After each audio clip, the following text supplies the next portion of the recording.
Hello guys, welcome back to my channel and enjoy this fanfic part 1. Now let's start the fanfic. Naruto, scared out of his sleep, was momentarily terrified, convinced that the village was under attack or something, before realizing he had company. "Iruka-sensei, I found you, Datebayo!" shouted Naruto. The now identified Iruka sighted as he pinched the bridge of his nose, sighing before telling Naruto, "No, I found you. Now what are you doing out here and why did you take the forbidden scroll?" The blonde looked at Iruka with a rather confused expression on his face. "What do you mean, Iruka-sensei?" asked Naruto. "I'm here training for the makeup exam," he said, as if it were the most obvious thing in the world, like the color of the sky, or the awesomeness of ramen. "He came out here to train. He's exhausted and was napping when I got here. How long was he working?" "Wait. What do you mean makeup exam, Naruto?" asked the scarred man. Naruto smiled as he proudly hefted the large scroll. "Mizuki-sensei said that if I got this scroll from the Hokage and learned a jutsu from it, I could graduate since I failed the normal exam." "That's strange. Why would Mizuki tell him that? Unless..." All of a sudden the sound of shuriken and kunai being thrown reaches his ears. "Naruto, get down!" shouted Iruka as he tackled his student. "Well done, Iruka. I didn't think you had it in you," shouted someone in a tree on the edge of the clearing. He was a silver-haired man in the same outfit as Iruka, but with a pair of gigantic throwing stars on his back. "Mizuki, what is the meaning of this?" shouted Iruka at the silver-haired man. "I've gotten rather bored here, Iruka. This place has been holding me back from day one. So I found a new master, one that will give me power. All I needed was a little gift and all that I ever wanted would be mine." "You're insane, Mizuki," shouted Iruka. "Come, Naruto, let us leave this place and fulfill our every dream. Give me the scroll," screamed the demented silver-haired man. "Don't give it to him, Naruto," yelled Iruka. Cackling, Mizuki simply asked, "And why should he listen to you, the one who lied to and hated him all his life, him? Do you want to know why you are hated, Naruto? Why no one loves you or ever will?" "Stop, Mizuki," yelled a desperate Iruka. "It's because you are the nine-tailed fox that attacked the village 14 years ago. It was UWHOED, the fourth Hokage. It was UWHOED, Iruka's parents." "What?" thought Naruto. "Is that true? Am I just a monster? Did I all those people? Did I the Yondaime and Iruka's parents? If that's true, then I guess I deserve to be treated this way." "No, he's not," shouted Iruka. "He's just a child who's had a burden no man should carry on his own, thrust upon his shoulders. He is Naruto Uzumaki, shinobi of Konohagakure no Sato." Naruto then remembered all the people who made his lonely existence bearable: the Hokage, Iruka, and the family who ran his favorite ramen stand, the Ichirakus, and he began to smile. "Thanks, Iruka-sensei. I know who I am. I am Naruto Uzumaki, the next Hokage." Mizuki just stood there and smirked. "How can you be a Hokage if you're dead?" he asked as he grabbed several shuriken and kunai and threw them at Naruto.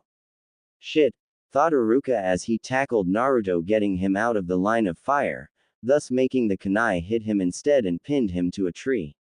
With Iruka pinned to a tree by kunai, Mizuki wound up one of his giant shuriken, about to throw it, with Naruto watching from where Iruka knocked him down to. "Say goodbye to your demon brat, Iruka," screamed the insane Chunin, as he let fly with the shuriken. No, I can't let Iruka-sensei die like this. But I'm not strong enough to beat him. Do you want power, boy? What?" he thought as he fell into the blackness. Inside Mindscape, Naruto woke up groggily, before shortly realizing he was in a strange sewer, lying in the water. "Ew. Why am I in a sewer? Wait, Iruka-sensei." He started to panic slightly before realizing that before he could help his sensei, he had to find out where he was. Noticing the water was flowing like a river, he decided to go upstream to see where the source of the water was. Following the pipes, he soon came to a large chamber with an area sectioned off by gigantic metal bars closed with a paper with the kanji for seal on it. Feeling this was important, He walked up to the gate, only to jump back as a large pair of red eyes opened behind it, as well as a large toothy disturbing-looking grin appearing and a deep booming laughter being heard. "So my warden finally graces me with his presence," said the same voice he heard in the forest. "Where am I?" asked Naruto. "We're in your head, Kit. The place that represents your mind," said the voice. "Why, you're the fox, aren't you? The Kyuubi no Kitsune?" asked a terrified Naruto. "That I am, Kit. So do you want my power?" asked the fox. "I do want power, but not yours. I want my own power so I can protect my precious people. If it is not my own, it would be a hollow victory," replied the young blonde. The Kyuubi stared at Naruto for a few moments before bursting out into laughter, and saying, "Good answer, Kit, you're a warrior born. Tell you what, I think I'll give you a new power. Don't ask me how it works, as I only understand the basics myself. So do you accept? That depends on what this power is, and what you want in return," said Naruto, slightly suspicious of the giant fox. Once again the fox burst into laughter. "This power is what I believe you mortals call a Kekkei Genkai. And all I want is a chance to see the outside world." Before Naruto could protest such an arrangement, the fox cut him off and continued his speech. "I don't expect you to open the doors right now or anything like that. That comes later when I eat you. Right now I just want you to tear off a small part of the seal so that I can see through your eyes, smell through your nose, hear what you hear. After 14 odd years of being locked in a cage in the sewers, I've gotten rather bored." "How large a part of the seal?" asked Naruto. "About the size of your thumb," replied the Kyuubi. "Yes, the ripping off a part of the seal thing is a cliché, but I don't care. Isn't a Kekkei Genkai something you get from your parents? If you're asking what I think you're asking, then yes, if you have children then they could have this bloodline as well." "What kind of Kekkei Genkai would I get?" "It is a power called black blood, and it turns your blood black as well as allowing you complete control over it. Again, I don't know what exactly you can do with it, but I can think of a few things, such as forming weapons with it and making a type of armor, or simply surrounding someone with it and crushing them to death, as well as increasing the amount of blood in your body by about triple the amount." Kyuubi explained. "What do you mean triple the amount?" questioned the confused blonde. "The average human adult has 5 pints of blood within their body, little over a gallon. Triple that and you get 15 pints, which is just shy of 4 gallons. You on the other hand are a 14-year-old midget, Kit, so you don't even have that much. But how would I get it out of my body without cutting myself or getting hurt over and withoutting myself due to blood loss?" asked Naruto, a little miffed about being called a midget. "Well, you see, when you use your powers, your skin will open up like a lid, think Kimimaro, and when you're finished getting the blood you'd need, you'd simply close up without a trace, or I'd suggest you put as much into one of those sealing scrolls you mortals are so proud of as you can. As for dying from loss of blood, you'd only need the normal amount to live, which means you essentially have 2 bodies worth of blood to go through before you enter the proverbial danger zone." That does sound pretty awesome. Alright, I'll do it, Datebayo," shouted Naruto, as he walked up to the gates. He reached up to one corner of the seal and slowly and meticulously ripped of a piece no larger than the last digit of his thumb. All of a sudden, large amount of a red substance started to crawl towards and engulf Naruto. As it touched him, it started to burn, and he began screaming from the pain. HMPH. Did I forget to mention this was going to hurt? Oh, how careless of me," said the fox, without a hint of remorse in his words.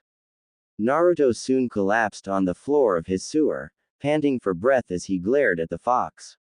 "Is there anything else I should know? Let's see. Well, since this isn't a Dujutsu Kekkei Genkai, there are elements that combine to make it. In this case, along with whatever your natural affinity is, you now have an affinity for earth and wind."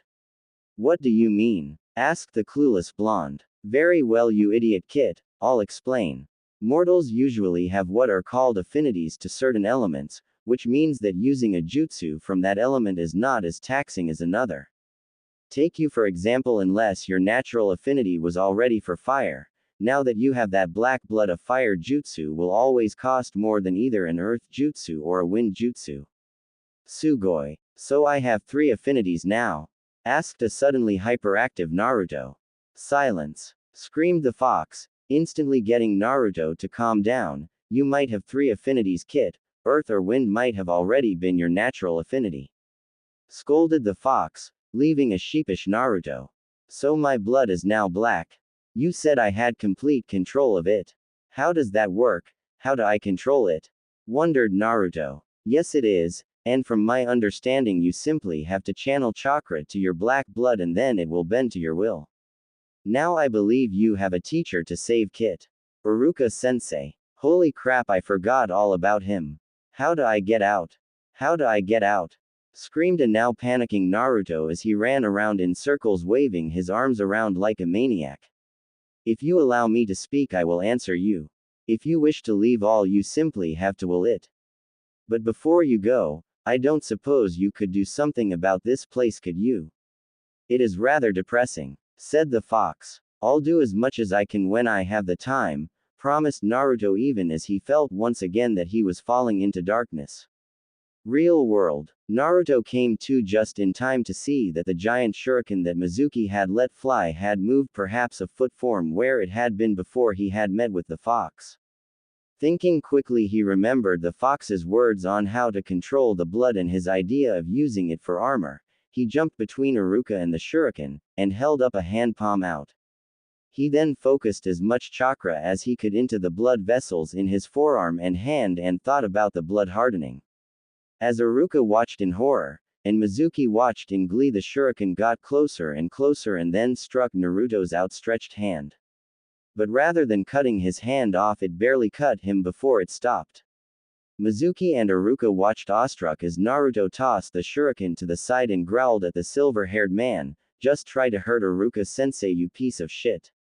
I'll repay you anything you do to him 1,000 times over." Naruto. How did you do that? Mumbled Iruka to himself. What can you do, little fox? You're just a poor little abomination that needs to be put out of its misery. After I'm going to Iruka as well. Screamed Mizuki, cackling insanely. We'll see about that, Tem. Yelled Naruto as he made a classic hand sign, Taju Kage Bunshin no Jutsu, multiple shadow clone jutsu. 1,000 Narutos popped into existence and stared with utter hatred at Mizuki, who was starting to sweat profusely. Bring it on, little demon. You are nothing compared to my might. Suddenly a strange black substance came out of and covered every Naruto's cut right hand, covering his arm up to the elbow. After every Naruto had his arm covered, they charged the silver-haired man. Onkicking later. A beaten and bloodied Mizuki lay on the ground as a sweaty and exhausted Naruto stood panting over him, panting. He then walked over to Iruka and said, "I did it," before pulling all the kunai out of his friend. Naruto, can you sit down and close your eyes? Asked Iruka to a very surprised Naruto. Sure, Iruka-sensei, said Naruto. Soon he felt a strange weight on his head and had to resist the temptation to look. All right, Naruto, said Iruka, causing the blonde to open his eyes. The first thing he noticed was that Iruka no longer had his Hitai-8, which caused him to feel his forehead. He then started to tear up as he felt Iruka's Hitai-8 on his head. Congratulations, Naruto. You passed this year's Genin selection exam, said Iruka with a proud smile towards his favorite student. He was then tackled to the ground by an ecstatic blonde blur, which was laughing merrily. Nay, Naruto, how did you do that anyways? The thing with the shuriken and your arm? Wondered the scar-faced man. Oh, that's easy, Iruka-sensei.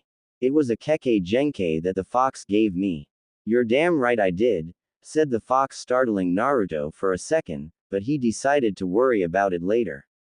Iruka wondered for a second if he had gone crazy or was sleeping, but he had always been sane and he was in too much pain to be asleep.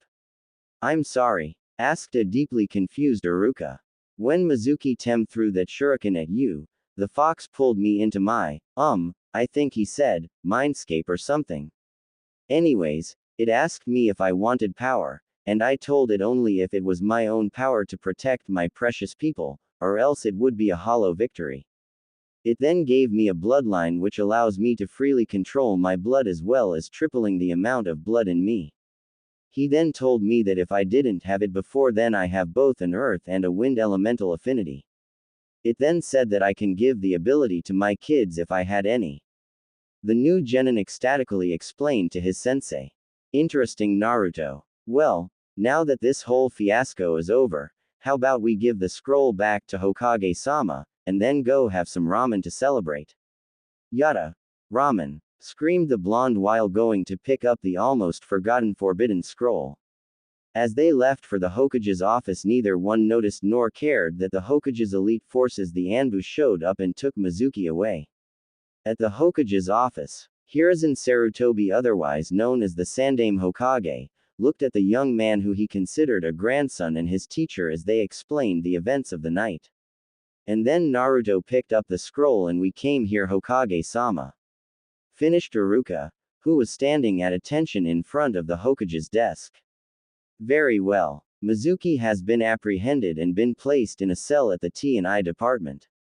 As for you, Naruto, I'm very proud you were able to beat Mizuki even if it was foolhardy and reckless of you. I am going to approve Iruka's decision and make you a full genin. I am also going to give you the mission pay for AB rank and put one on your record. Report tomorrow at the academy at 10 to receive your team assignments. But before you go, I'd like a sample of your blood so that we may run some tests on it to see what you can do. Said the Hokage. What do you mean sample, Gigi, and didn't I already tell you what I can do? Asked a thoroughly confused whiskered genin.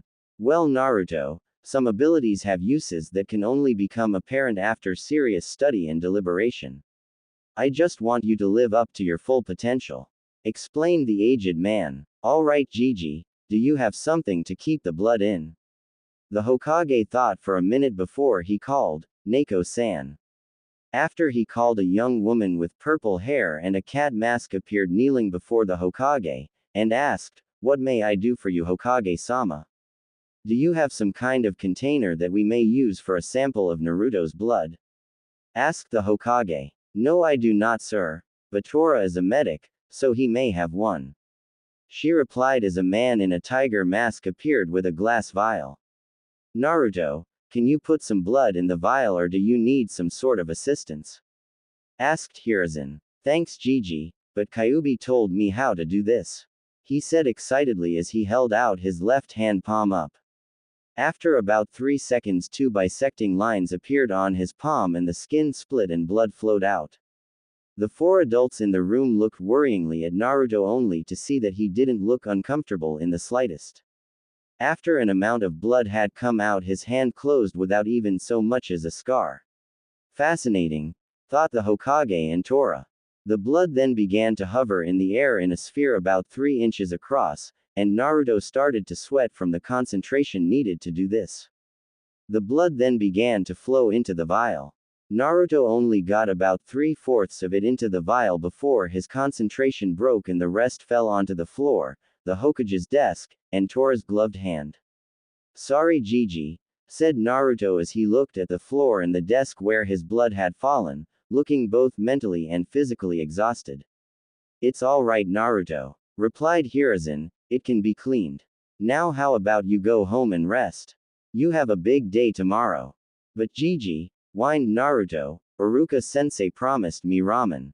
Smiling, Iruka replied, Tell you what, Naruto, I'll take you for ramen tomorrow, right now you look dead on your feet. How about it? I'll hold you to that, Iruka-sensei, promised Naruto as he bid everyone goodbye, but just as he was about to leave he remembered something and turned to the Hokage, much to the surprise of everyone present. Hey Gigi, is there something I should know about Kage Bunshin? Because I was testing it out and I kicked one in the face, and after it disappeared it seemed like I knew what it felt like to be kicked in the face. Everyone just looked surprised at his observation as Hiruzen decided to tell Naruto of the perks of the Kage Bunshin jutsu. Well, Naruto, the Kage Bunshin is a very special technique in that when a clone is dispelled, its memories are transferred back to the user and any other remaining clones. So anything that you the clones do you learn as well? Naruto scrunched his face up in thought, then asked, so if one of the clones memorized a book and then dispelled, I'd memorize the book as well. The others just looked surprised at his observation. Yes, Naruto, that is exactly correct. It also works with jutsu or chakra control exercises. If a clone masters something, then you get the experience and you master it as well. Something that would take 2 hours would only take 1 with a clone, and something that takes a year would only take a month with 12. It is a great training tool, and since you have such high chakra levels, you could make hundreds of clones and you could master pretty much anything easily. At this point, Naruto had sparkles in his eyes as he considered the possibilities of what his Gigi had said, and then he grew slightly confused. Nay, Gigi. What are chakra control exercises? The Hokage looked slightly exasperated and simply told Naruto that he would tell him next time Naruto came for a visit. After some grumbling on Naruto's part, he left to go sleep. After Naruto had gone, he turned to Tora and told him with the utmost seriousness and a tone that said, "Do not this up. I need you to go to the hospital and have the leading hematologist run every single test imaginable twice on this sample. I don't care if he's sick with only hours to live. This power was born of the fox, and I don't want any unneeded complications. Do you understand me, Tora?" "Hi, Hokage-sama," said Tora as he disappeared to do as the Hokage told him. After he left, Hiruzen dismissed Neko, sighed and turned to Iruka. "What do you think? Can we trust Naruto's new powers?" Iruka thought for a moment before replying, "We may not be able to trust his new ability, but I place every trust imaginable in Naruto." "I agree, Iruka, but it is better to be safe than sorry. I'm going to be putting a tail on Naruto for a while to make sure his new ability doesn't have drawbacks," said the now rather solemn Hokage. "How long will this tail be on him?" asked the Chunin. Hiruzen thought about it and said, "Until his first C-rank mission." Iruka seemed to accept that and bid the Hokage good night. After he left, the Hokage swiveled his chair to face the window and sighed. It's going to be a long next few days. Naruto once again felt himself falling into the darkness, except this time he rather welcomed it. He again found himself in front of the cage. "What do you want for a ball?" asked a tired Naruto. "Screw you, kid, I just wanted you to make good on your promise to fix this abysmal sewer," retorted an annoyed fox demon. "What do you want me to do?" inquired the blonde. "I don't give a damn as long as there's more green," grumbled the fox. Naruto thought for a moment and then closed his eyes. When he opened them up, it was an improvement. They were now in a cave with the stalactites and stalagmites acting as the prison bars, with sunlight pouring in through holes in the ceiling, which allowed moss to grow all over the place. One thing that was similar was the steady drip, drip, drip of water upon the small pools that were everywhere. All in all, it was a rather beautiful place for those poetically inclined. Which sadly neither inhabitant was. "What the hell is this?" roared Kyuubi. "It's the best I could do on such short notice, and if you don't recall, I had a life or death struggle not 2 hours ago. I'm tired and I want to sleep. Also, you said you didn't care as long as there was more green," whined Naruto, pointing to the moss. The fox, realizing the blonde had a point as well as not liking his own words being used against him, decided to remain quiet. "So may I leave now?" asked Naruto. "Not yet, Kit. I want to have a word with you about your conduct as a ninja. I want you to get your head in the game. Act serious. I have a reputation to uphold." "What do you mean, Kyuubi? I do take being a ninja seriously." "No, you don't, Kit. You treat it as if it were some big game. Well, newsflash, it's not. It's a life filled with death and isolation. In your time you will have to, and you will most likely also bleed. And before you say otherwise, look at your Gigi. How many shinobi are his age? How many are half his age?" Naruto sat there trying to think of a comeback. "Listen to me and maintain my image, and I will do all I can to help you, but know this. If I catch you slipping up, I will devour your soul in an instant. Do I make myself clear?" Naruto, after a moment's thought, nodded. "All right, Kyuubi, if you think you can help me, I will do as you say." But so help me, if you lead me down what I think is the wrong path, I will not hesitate to turn around," said Naruto to the fox, with eyes shining with determination. After a brief stare down, both parties grinned. This was going to be an interesting relationship. The next day, as Naruto awoke from his slumber, he began to remember the events from last night. "Man, that was one crazy dream," he said as he began stretching. "I agree with you, Kit. I am too good to be true," said the kitsune, startling Naruto enough where he fell out of bed. "What the hell?" yelled Naruto as the Kyuubi laughed at him from inside his head. "Wow, Kit, you really are dumb as a brick," said the Kyuubi, ignoring the indignant, "Oi, weren't you supposed to do something today?" Oh, I get assigned to my genin team today," shouted the ecstatic blonde ninja. As he started to get dressed, he suddenly found himself flinching at the sharp reprimand coming from within his head.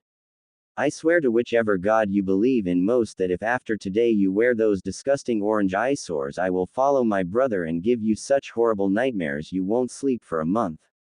"What's wrong with my jumpsuits?"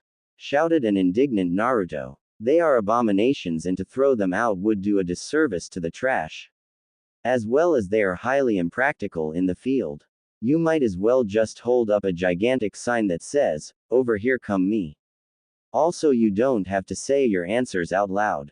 While it would be funny to see the villagers' reactions to you talking to yourself, I'd hate for you to be in a room for crazy people."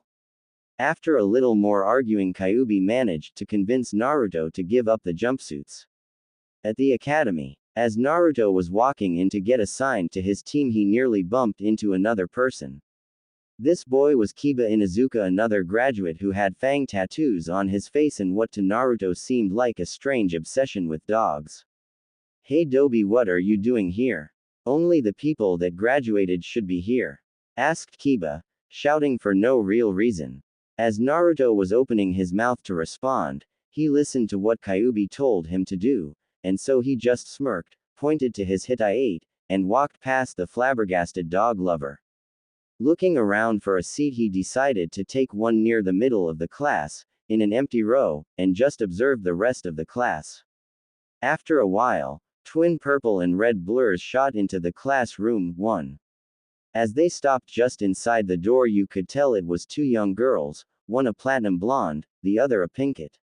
As they went off on each other about Kami knows what, Kyuubi decided to strike up a conversation. "What kind of kunoichi has pink hair?" "Shut up, Kyuubi. Sakura-cha." "Silence, Kit. Why do you even like her? All she does is hit you while fawning over duck over there." "Come on, Kyuubi, she's not that bad. For once, Kit, you're right.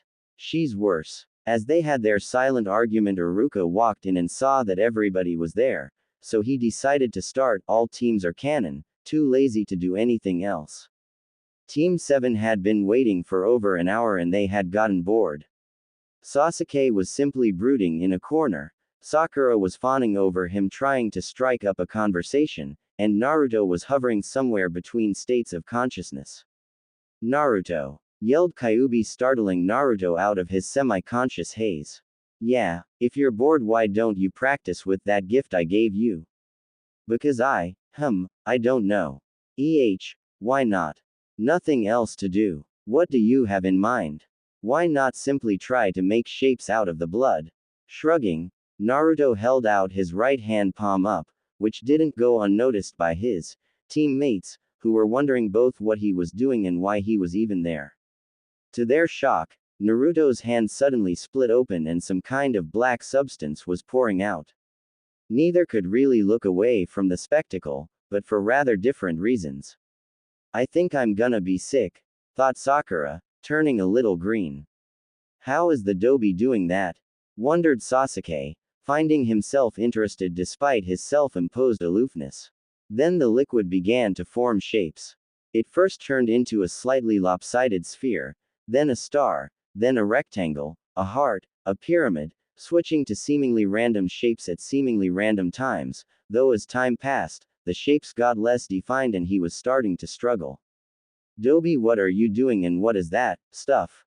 Sasuke asked rather awkwardly. "Well, Tem, I'm trying to control it, and as for what it is, It's my blood, he said casually as if simply remarking on the weather, though his new comrades almost threw up.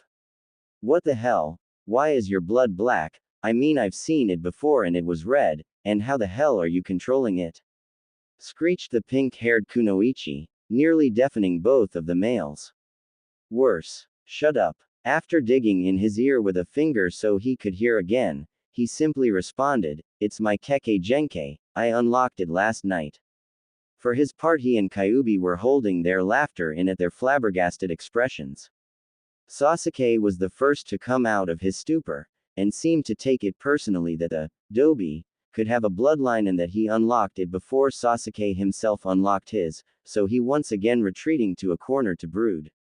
Sakura returned to the world of the living a few minutes later and decided not to believe him, since him having a bloodline would put him somewhere near her Sasuke-kun, not at the same level, of course, but close enough. Naruto was simply content to, for the moment, ignore his companions and focus on his new training, trying to keep his focus and make more and more complex shapes. But he could only keep his focus for at most a few minutes, and make the most basic of shapes. And then the fun of his teammates bickering over dating rights would begin again and would make it harder for him to do anything. This was the scene that Kakashi walked in on another hour and a half later. A black-haired one in a corner seeming angry for some reason, a pink-haired Kunoichi fawning all over him outrageously, and the third blonde one sitting near the windows, with a black mass hovering over his hand, forming shapes. Kakashi had been told of Naruto's new abilities, yes. But being told was one thing, seeing was another. While he was slightly intrigued, he hid it well behind his mask of indifference. Team 7, he lightly asked, which apparently startled the new genin. As the brooder shot to his feet, the pink-haired one jumped so hard she fell out of her chair, and Blondie lost all concentration and the black liquid just fell to the desk. You know you're cleaning that, right? Deadpanned the Junin. After some mild cursing, he continued with, meet me on the roof in 5 minutes. Before vanishing in a swirl of leaves. So how about we introduce ourselves, you know, likes, dislikes, plans for the future, dreams, things like that. Said Kakashi lightly. Well, sensei, how about you do it first and show us how it's done? Asked Sakura. Alright, my name is Kakashi Hatake, I like many things, I dislike a few things, and I really don't have a dream. Now you Pinky. Slightly miffed at the nickname and the lack of information, Sakura said with some obvious strain in her voice. My name is Sakura Haruno, I'm the best Kunoichi in the class. I like Sasuke, and hate Naruto, and my dream for the future. Well, she looked at Sasuke at this point and gave a squeal that sent a slight shiver down the spine of the three men. Pointing at Sasuke, he said, you're up, sunshine. Sasuke, HMPHED, and began, my name is Sasuke Uchiha, and I don't have very many likes, which means I have a large number of dislikes. I don't have a dream, but I do have an ambition. To a certain man and restore my clan. Kakashi sighed as Sakura blushed at both his ambition and how cool he was. Alright Blondie, you're up, he said, pointing to Naruto. Naruto paused for a moment, and then, once again following the advice of Kyubi, simply shrugged and said, Naruto Uzumaki. After a few moments of silence, Kakashi asked, well, what? Are you going to finish? I did. No, you didn't. All you gave was your name. But isn't that the same amount of information you gave Kakashi-sensei? Kakashi once again sighed, and decided to let it slide for a bit, as Sakura was berating Naruto for trying to be cooler than her Sasuke-kun. So I have a brooding avenger, an annoying fangirl, and a petty blonde. I'm screwed. Well, now that we're introduced, at this point Sakura just, HMPHED, let me tell you about your next test. What do you mean, Kakashi-sensei? I thought we already passed our genin test. Asked Sakura. Well, Sakura, that was just to weed out the hopeless. This next test is to sift out those with actual potential, and has a 66% failure rate. This test will take place at Training Ground 7 at around 7 o'clock tomorrow, don't be late. Oh, and you probably shouldn't eat breakfast or else you'll throw up. Ya nay, The silver-haired Junin then disappeared in a swirl of leaves with an evil chuckle, leaving the three of them with their own thoughts. HMPH, I'll no doubt pass this test.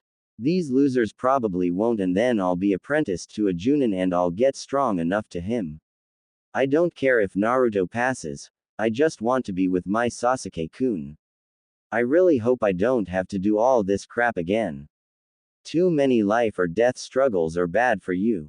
Speak for yourself. Somewhere in town, walking around, Naruto was simply wondering how to pass the time. What do you think, Kyuubi? Well, you could go shopping for clothes, or do that clone thing the decrepit old man was talking about. Hey, Gigi is not a decrepit old man, Datbeo. Whatever, just do something, you're boring me. Naruto then walked into a shop called Higarashi's, considered by many to be the best place in town for ninja supplies. Hello, can I help you? Asked the girl behind the counter. Yeah, can you direct me to the ninja clothing section? Not if that's what you're going to wear. It's in the back just past that rack of swords. If you need anything, I'm Tenten. Naruto, after grumbling about how no one appreciated the color orange, thought for a moment and just couldn't help himself. What's your name if I don't need anything? After dodging several kunai, he made it to the clothes section and started picking stuff out. After about 10 minutes, he walked up to the counter and placed down several sets of the same outfit.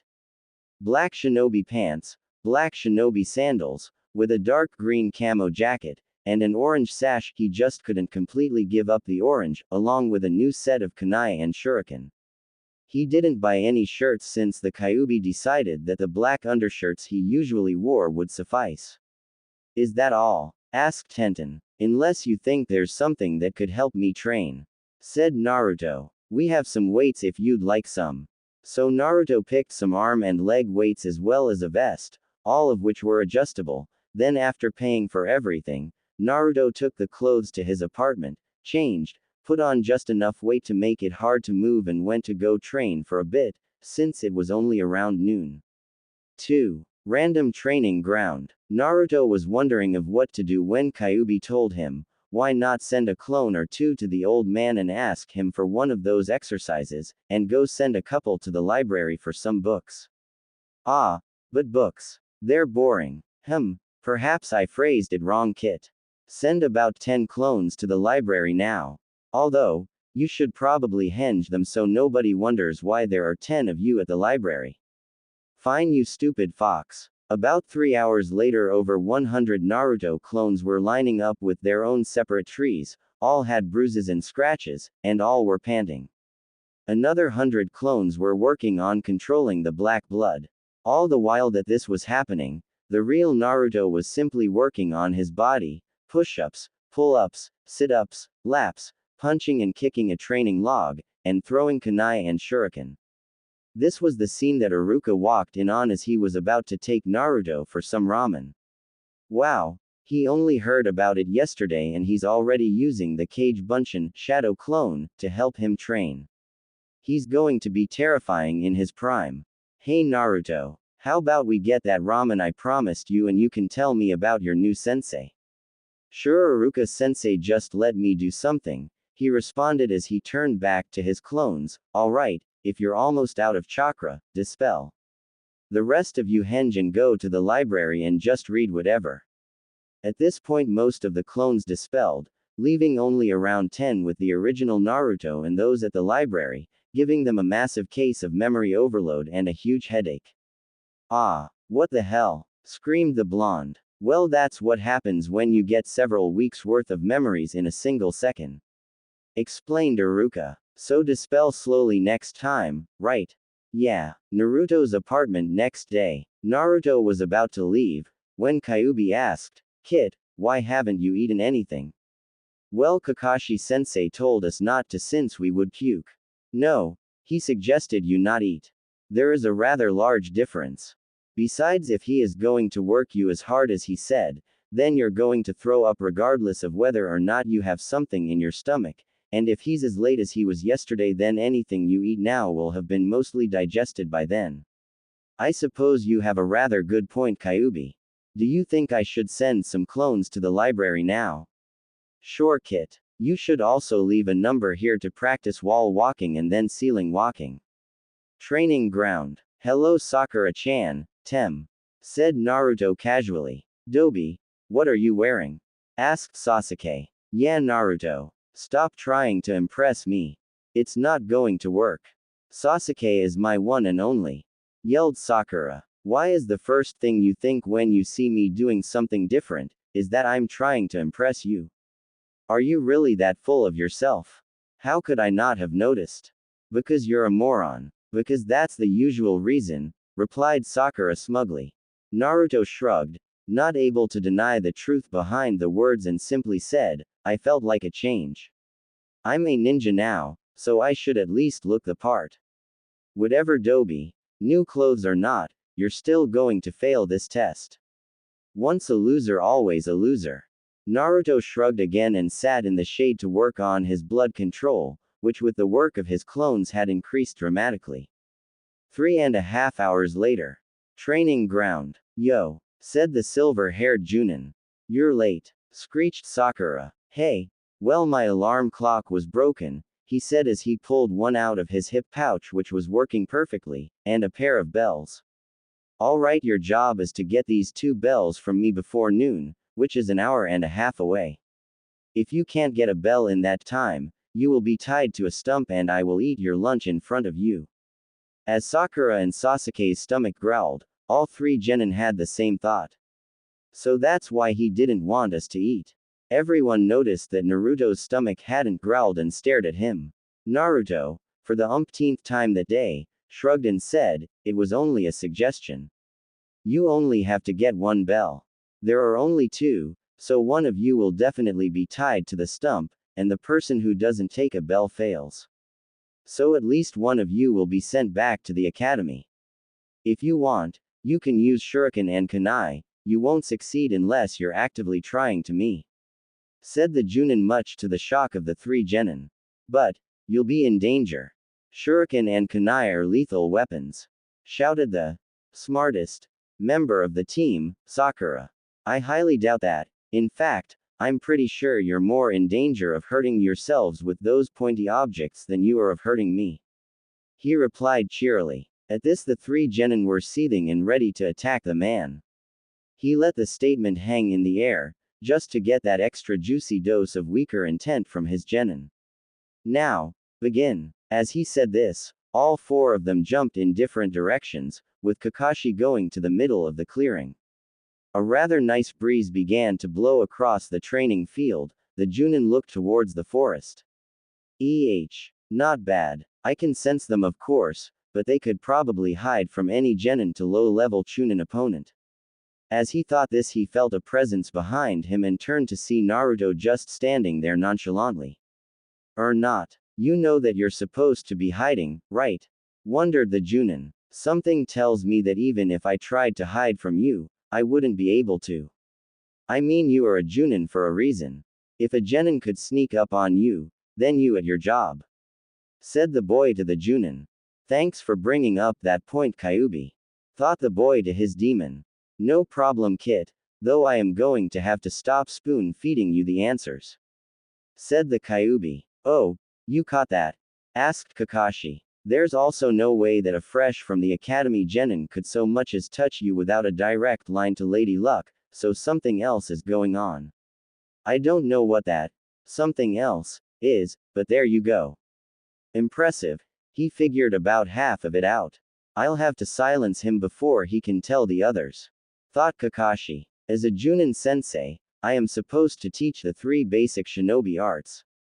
Lesson 1, Taijutsu. He told Naruto as he placed one of his hands into his hip pouch.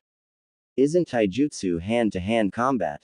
So why would you be reaching for a weapon? Asked Naruto. A weapon, aren't you? You are nowhere near the level required for me to use a weapon on you. Replied Kakashi as he pulled out an orange book with the title, Ika Ika Paradise. Sensei, why do you have a book? Asked the confused as all hell Genin.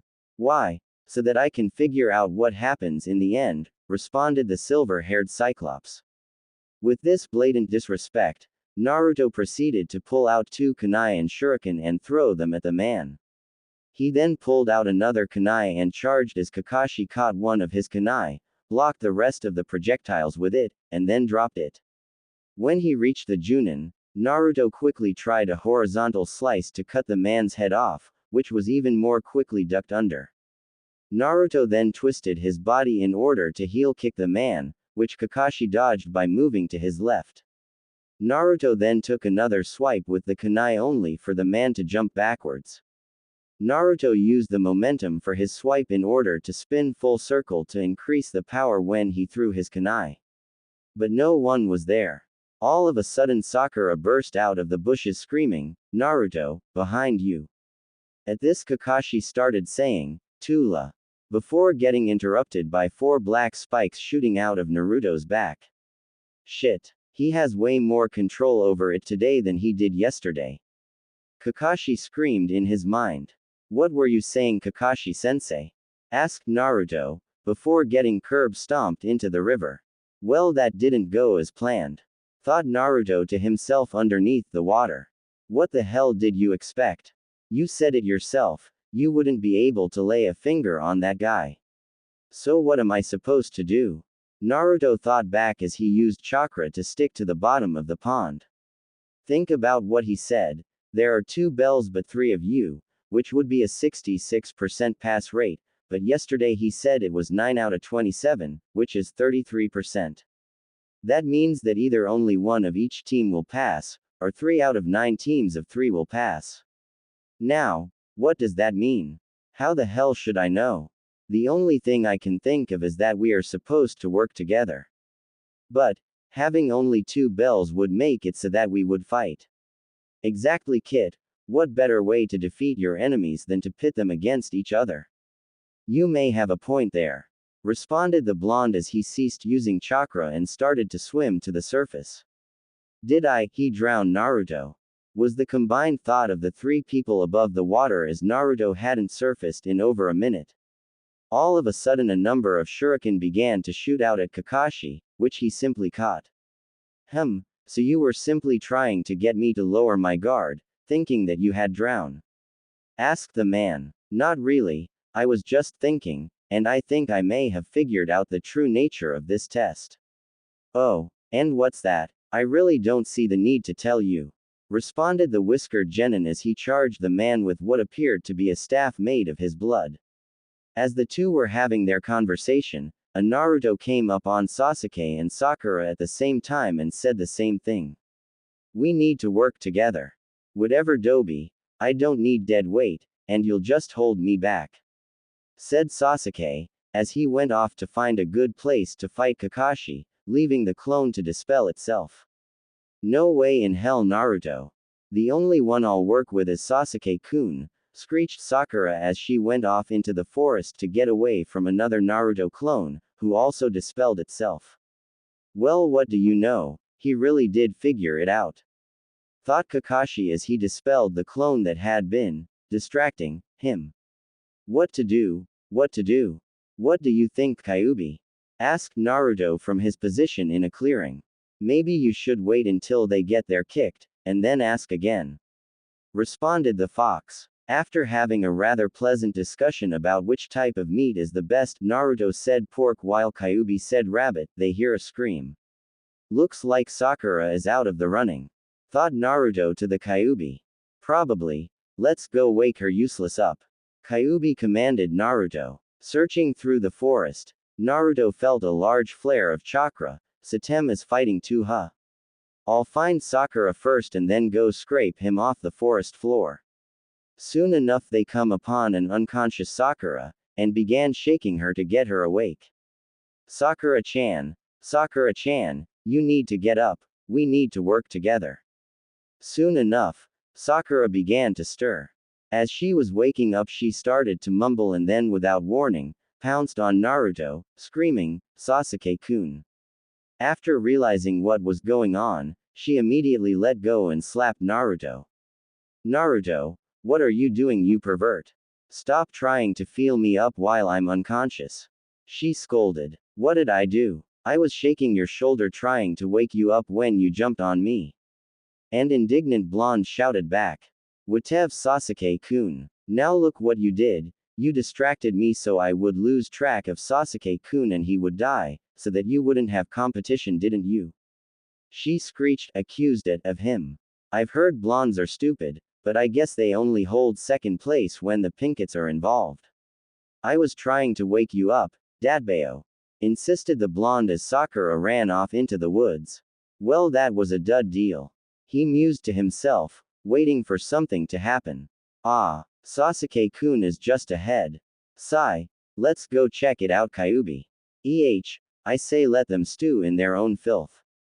Naruto then proceeded to walk over to where he heard the voice from while arguing with the fox. When they reached the clearing, Naruto and Kyuubi stared, and stared, and stared, and then burst out in hysterical laughter at the scene in front of them three. It's a good thing Pinky is wearing pants or duck ass would be getting one hell of a view. After Naruto had calmed down, he made a few clones to help him dig Sasuke out while they talked. Now do you believe me when I say we need to work together? Asked Naruto. Whatever, Dobi, I don't need you. Responded Sasuke, free down to his sternum. Listen, Tem, we need to work together. How many two-man teams have you ever heard of? The Sannin, the Ino-Shika-Cho trio, even the fourth had a team. Why would they stick us in a team of three just to tear us apart? Shouted the blonde as he dug up Sasuke's waist. I suppose, Dobi. Responded Sasuke as got out of the hole after his teammate finished digging him up. Now let's wake up Sakura. After about 10 minutes, the two of them succeeded in getting Sakura out of La La Land, and after another 5, they got her to stop crying and off Sasuke. It was at that point that Naruto explained his reasoning to Sakura. She at first didn't say anything, looked at Sasuke, nodded to herself, and attacked the blonde. What the hell are you doing? Screamed the blonde as he jumped into a tree. There's no way that Baka, Naruto, would ever think up something like that, so that means you have to be Kakashi-sensei. If you're going to henge into someone, you should at least act like them. She shouted as she started throwing kunai and shuriken at him. They've got a point, you know. Observed Kyuubi. Shish, shut the hell up. Sakura-chan, relax. It's me. Shouted Naruto as he dodged and swerved Sakura's attacks, only to be hit by a lucky shot. It was as Naruto was on the ground nursing a gash in his arm, when the bell went off. 5 minutes later, it was an awkward silence that the three genin potentials shared as Kakashi walked up to them, with Sakura tied to a post, Sasuke sitting there, and Naruto with his arm wrapped in bandages. What the hell was that? Kakashi near about screamed at the three of them. This was a total disaster. Sasuke, you decided that the others were worthless and would only bring you down, and then when Naruto was under attack, you did nothing to help him. Sakura, you did absolutely nothing but try to up to Sasuke, and Naruto, you tried to do everything by yourself. Naruto did figure out the test, but I need to see actual teamwork, not just talk. Let me ask you something, do you think this is a game? You make me ashamed to be called shinobi. If I had my way, you would be dropped from the program, but I'll give you one more shot, and that's it. Eat your lunches, but Sakura doesn't get any. And with that the man left the three of them with an awkward silence. So what now? Asked Sakura. Here, Sakura-chan, I ate breakfast so I shouldn't be too affected by not eating, and we all need our strength. Responded the blonde as he held out his bento. Here, Sasuke said suddenly as he too offered some of his bento box to Sakura, saying, we can all share, that way we all get to eat some food. And besides, what better way to show teamwork than to feed a starving comrade? As the two males were taking turns feeding the girl, a huge cloud of smoke poofed into existence and out of it Kakashi appeared. You. He screamed, effectively making the three genin crap themselves. You. Pass. 3. Kakashi finished with a smile, getting a WTF face from all of them. Huh, was the combined intelligent response. You pass. You are the first to disobey me and feed their comrade, and a true ninja must see underneath the underneath, said the silver-haired man as he walked to the stone in front of the posts. This stone has a list of heroes. It is a list of those who lost their lives in the line of duty. The names of all my friends are on this stone. Remember, those who disobey the rules are trash, but those who don't care about and abandon their comrades are lower than that.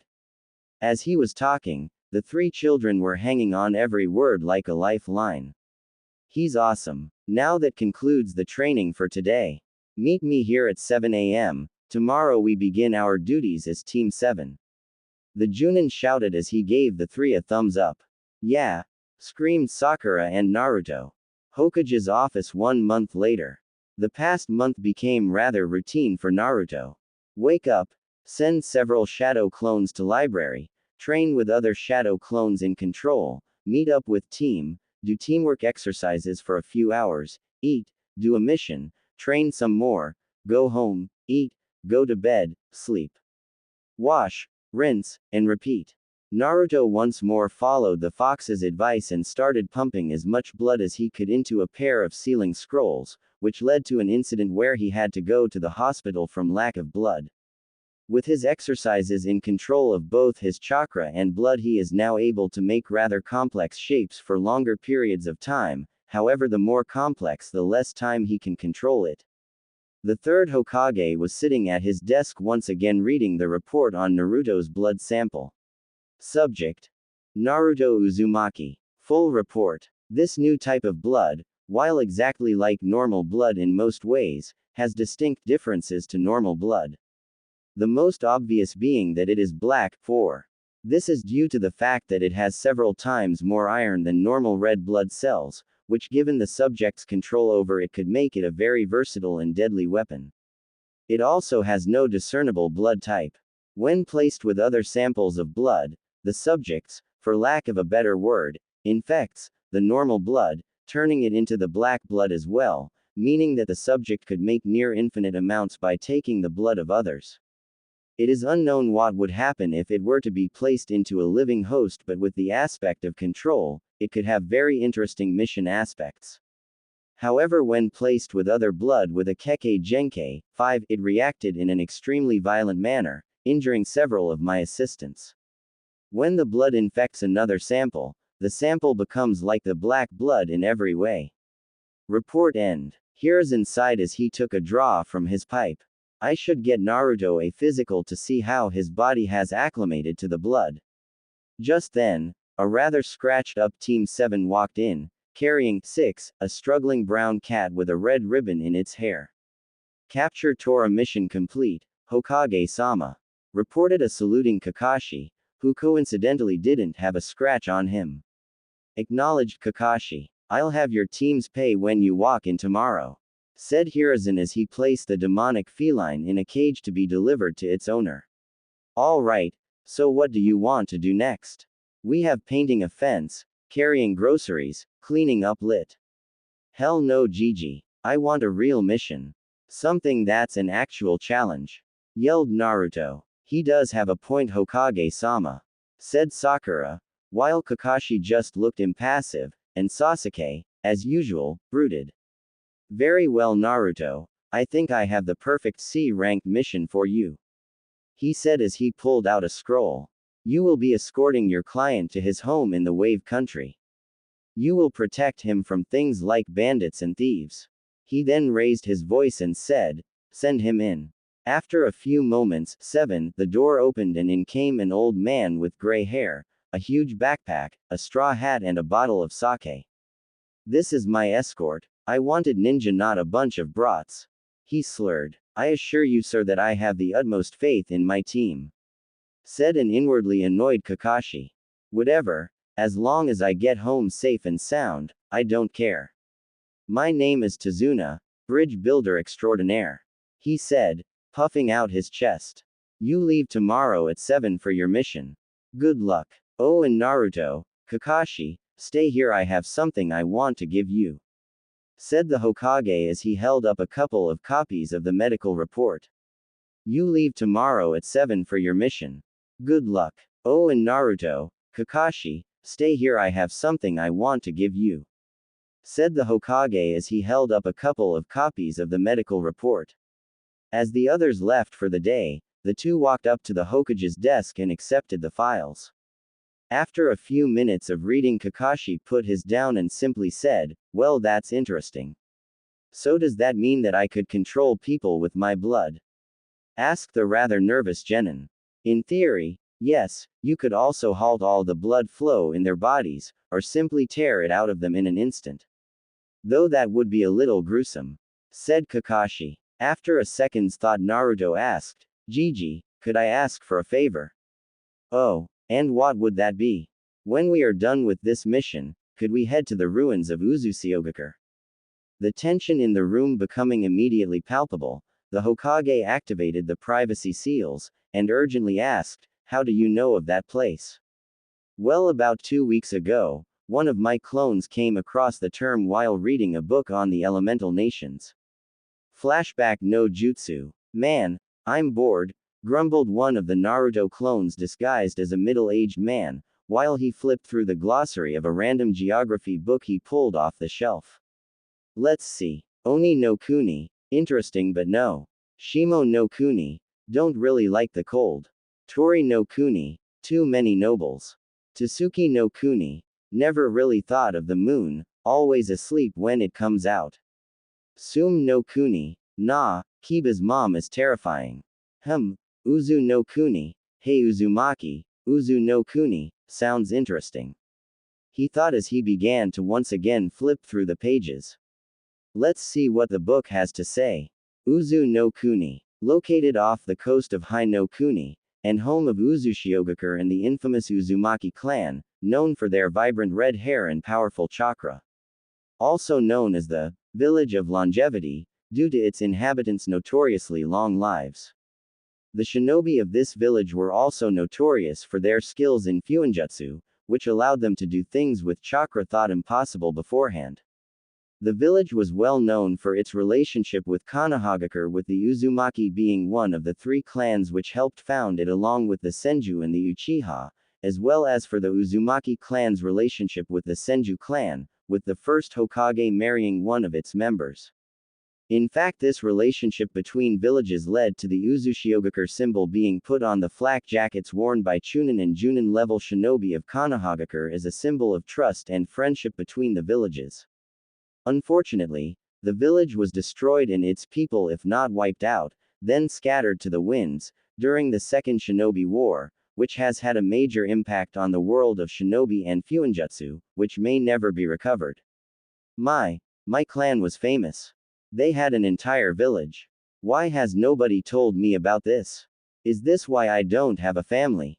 So the spiral is the symbol of another village, huh? Fuinjutsu, maybe I should give it a shot. I wonder if I could ever visit the place where my ancestors lived. The place which could have been my home, thought the clone as he dispelled. Flashback no Jutsu Kai. After that, I decided to learn some more about fuinjutsu and Uzushiogakure. I've actually been able to make some stuff, but this is it, explained Naruto as he pulled out 7 small sealing scrolls, 2 of which had his kokutsu sealed inside, and a mass of exploding notes. "Naruto, how long have you been able to make those things?" inquired the Hokage. "Well, the notes are really easy to make, oddly enough, but I've only been able to make the sealing scrolls for a couple of days," said the blonde. "If that's so, then how did you seal your kokutsu inside those 2 scrolls?" asked Kakashi as he pointed to the 2 in question. "I bought them," explained Naruto, "but they were really expensive. Gama-chan, one, was almost completely dead, and I didn't really seal all that much into them, only about 7 liters each." Well, I don't see why I shouldn't let you go, but I also don't see why I should either. Tell you what, if you promise to bring back everything you find for myself and a seal master to look at, as well as giving your teammates each one of your scrolls and some of the notes, then you can go. I'll also make whatever you bring back in Uzumaki clan secret so you don't have to give it to the council. I also have some scrolls on fuinjutsu if you'd like to have them, said Hiruzen. I promise, and thanks Gigi, said Naruto as he headed for the door. When he was gone, the Hokage called out, Neko. And the cat-masked woman appeared. Yes, Hokage-sama. What have you observed about Naruto's new ability? He seems to have a high degree of control over it, as I have seen him make some very inspired shapes. I have also watched him make several different weapons such as a claw, a katana, a tanto, a scythe, and an odachi. He also made a shield, and is apparently able to make his blood harden both over and under his skin to make a form of armor, with which he was able to break one of his clone's hands. He can control the blood up to 30 yards, though he can't make very complex shapes at that distance. Interesting, it would appear that he has been taking his training rather seriously. I wonder how he has been doing on his tree walking. Mused the Hokage. Naruto knows how to tree walk? Asked an incredulous Kakashi. Yes, I told him how the day after he graduated. Wait, how are you unaware of his abilities? What have you been teaching them? Asked the now infuriated Hokage. Teamwork. Kakashi timidly responded. Asked. Kakashi, I'm not disparaging you as a teacher, but you need to actually teach them something. Shouted the Anbu. They are my students, and I will decide what to teach them. What good are fancy jutsu if you don't have the teamwork to back up your squad mates? Shouted a pissed off Kakashi, angry that his competence had been called into question. So says the man who copied over 1,000. What good is teamwork if you don't have the necessary skill to back it up? Honestly, he does no jutsu, and if what you're saying is true, then he learned them on his own. Scrolls are teaching him more than you are. Shouted the equally furious Neko. Kakashi, you need to actually teach your students more than just how to be good squad mates. After they pass the Chunin exams, they may never be on the same squad again. Said the Hokage in an even tone. Kakashi simply huffed and left. So what jutsu did you see Naruto performing? Asked Hiruzen. Well, he knows a few wind techniques such as futon, Daitapa wind style, Great Breakthrough, and futon, Yuha Sho wind style, Beast Wave Palm. As well as a few earth jutsu such as Doden, Ganchiro no Jutsu, Earth Style, Earth Pillar Prison, and Doden, Doryuso, Earth Style, Rising Stone Spears. Interesting, perhaps I should get Jiraiya teach Naruto a few things if Kakashi doesn't.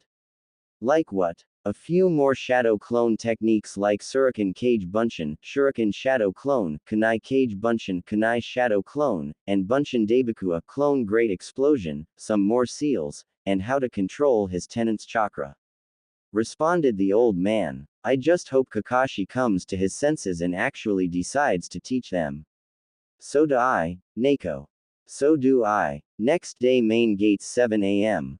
Hello Tazuna. Hey Sakura-chan, Tem, I've got something for you. Said Naruto as he walked up to the gate. What could you possibly have for us that would be of use, Dobi, and where's your stuff? Asked a skeptical Sasuke. This is going to be a long mission and I'm not letting you borrow anything. Yeah, Naruto, yelled Sakura, agreeing with Sasuke for the sake of agreeing with Sasuke. Here, said Naruto as he tossed them each a scroll. A scroll. Wow, you want us to read? Thanks, Naruto, drawled Sakura, voice dripping with sarcasm only the biggest of morons wouldn't catch. It's a sealing scroll, said Naruto, slightly irritated. You use it to store things so that you don't actually have to carry as much, allowing you to travel faster and without as much strain. I have a few others, one of which has all my stuff in it. Wow, Naruto, where did you get it? Asked Sakura. Naruto shrugged and said, I made it. HMPH, yeah right Dobi, if you made this then it's not going to work.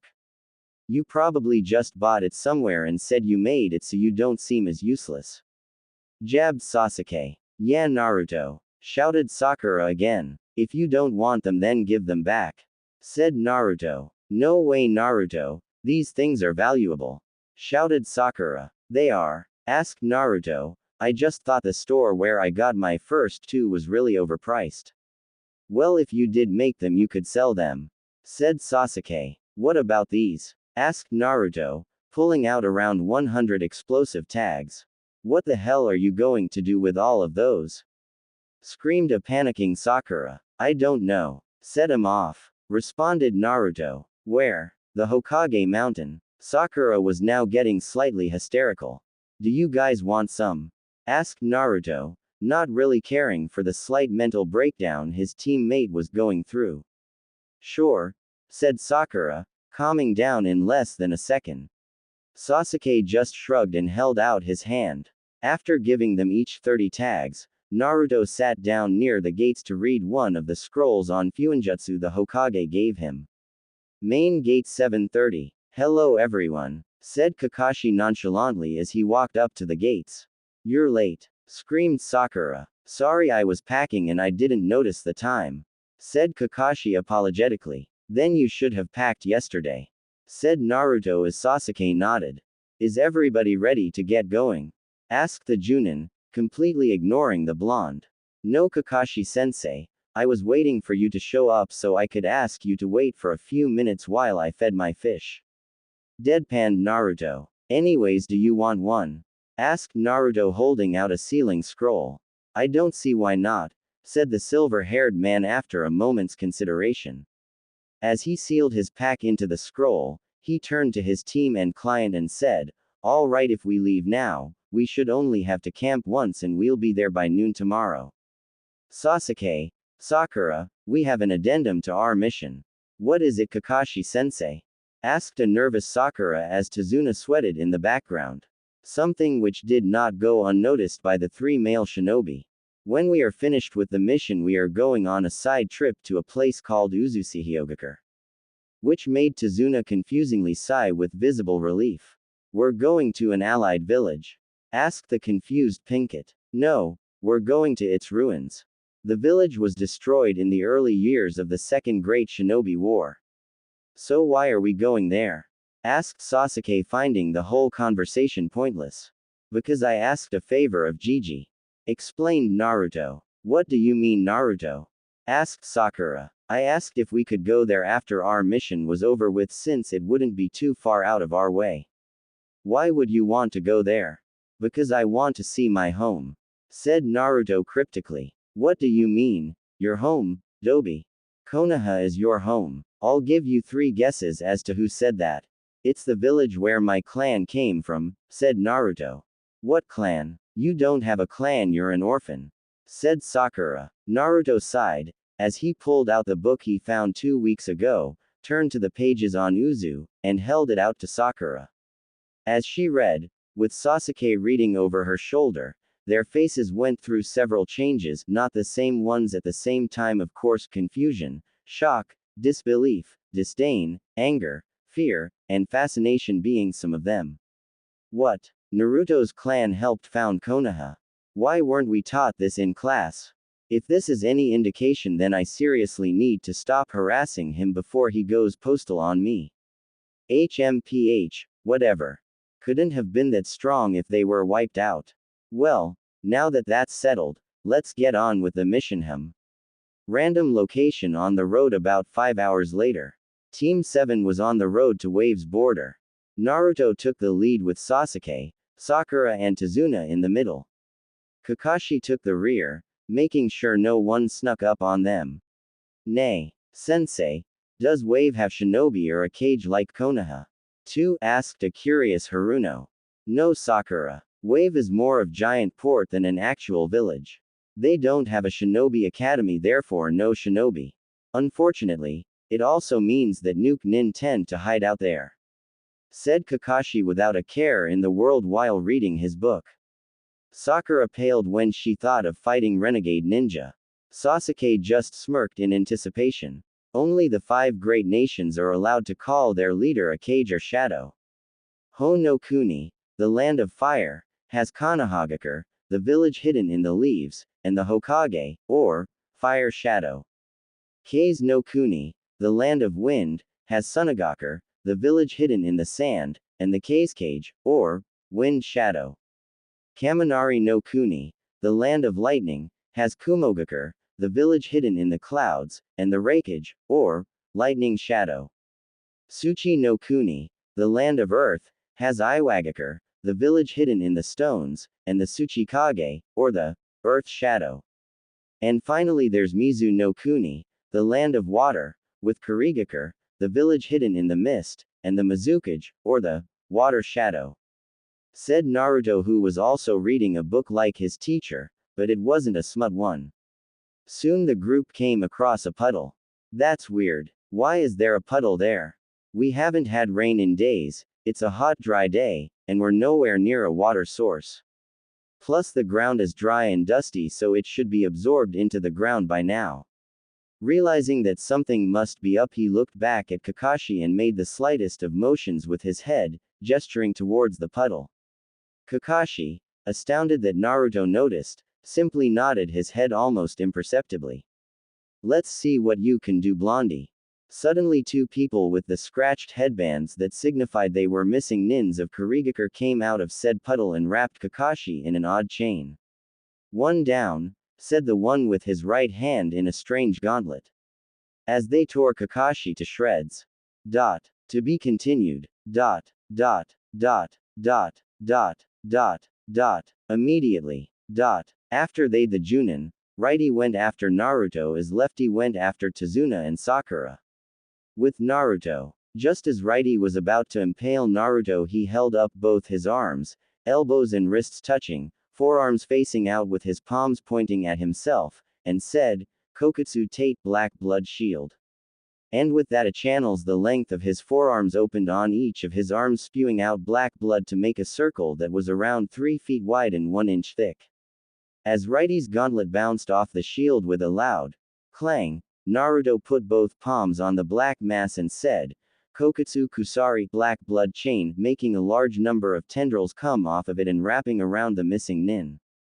With Sakura and Tazuna, with lefty barreling down on her, she did the only thing she could think of doing and placed herself in between Tazuna and the left-handed missing nin. After she did this, Sasuke appeared out of nowhere and kicked the man in the head. As he was sent flying, the Uchiha Genin went through a series of hand seals and finished with Tiger and screamed the name of his jutsu, Kaden, Gokaku no Jutsu, Fire Style, Grand Fireball Jutsu. After the fire died down, Sasuke turned back to his companions and wondered why Sakura looked so horrified. Turning back, he saw Lefty with his claw 6 inches away from his chest.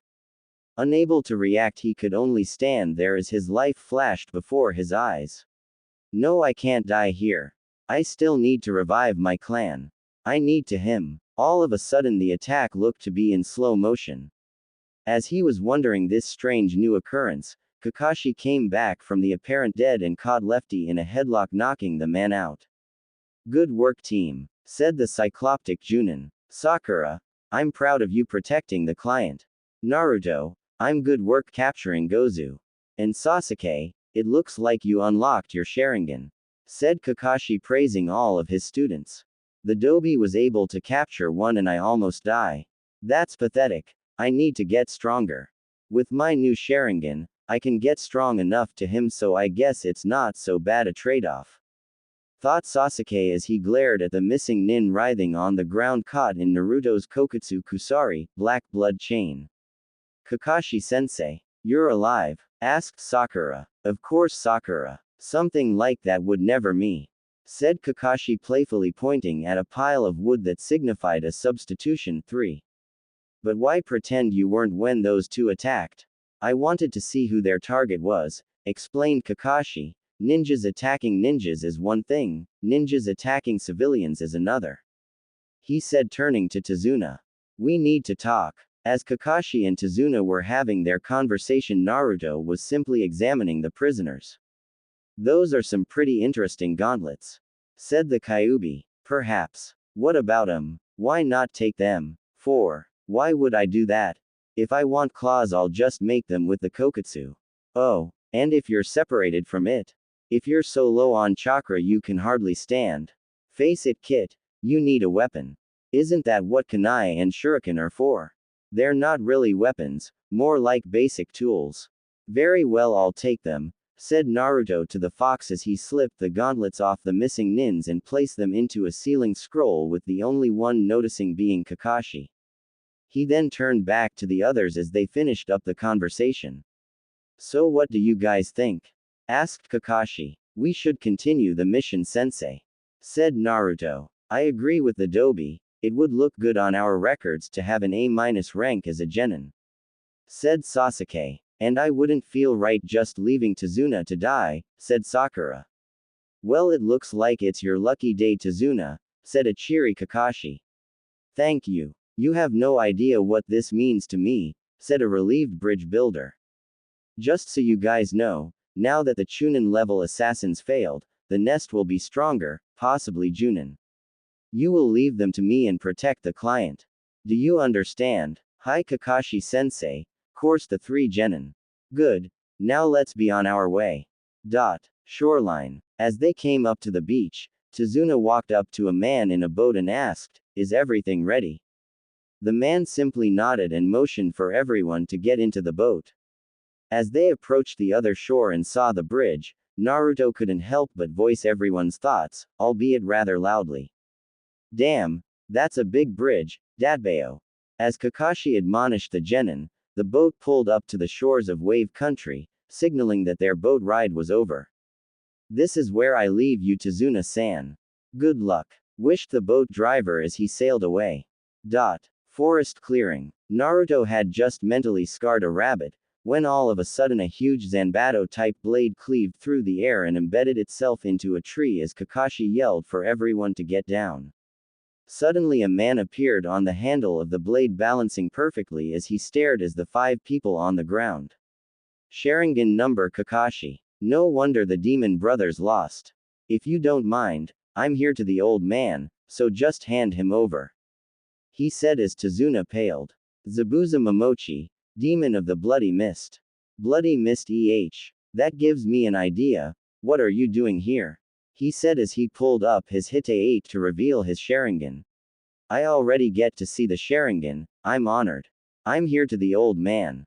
Said Zabuza as he and his sword disappeared, only to reappear on the surface of the water. Looks like I get to have a little fun. Kurigakure no Jutsu, hiding in the mist. All of a sudden the area was flooded with a thick white mist, with Kakashi yelling at his students to protect Tazuna and not to enter the fight. Then the voice of the demon rang out through the mist. 8 points. There are 8 points on the human body which guarantee a larynx, spine, lungs, liver, jugular, subclavian artery, kidneys, and heart. 8 points and only 5 people. Which to choose, said Zabuza as Heiser intent flooded the area. I can't breathe, thought Sasuke as he unknowingly inched a kunai towards his own throat, so this is a real ninja. The waiting is worse than the actual confrontation. It almost makes you want to end it all just to make the feeling stop.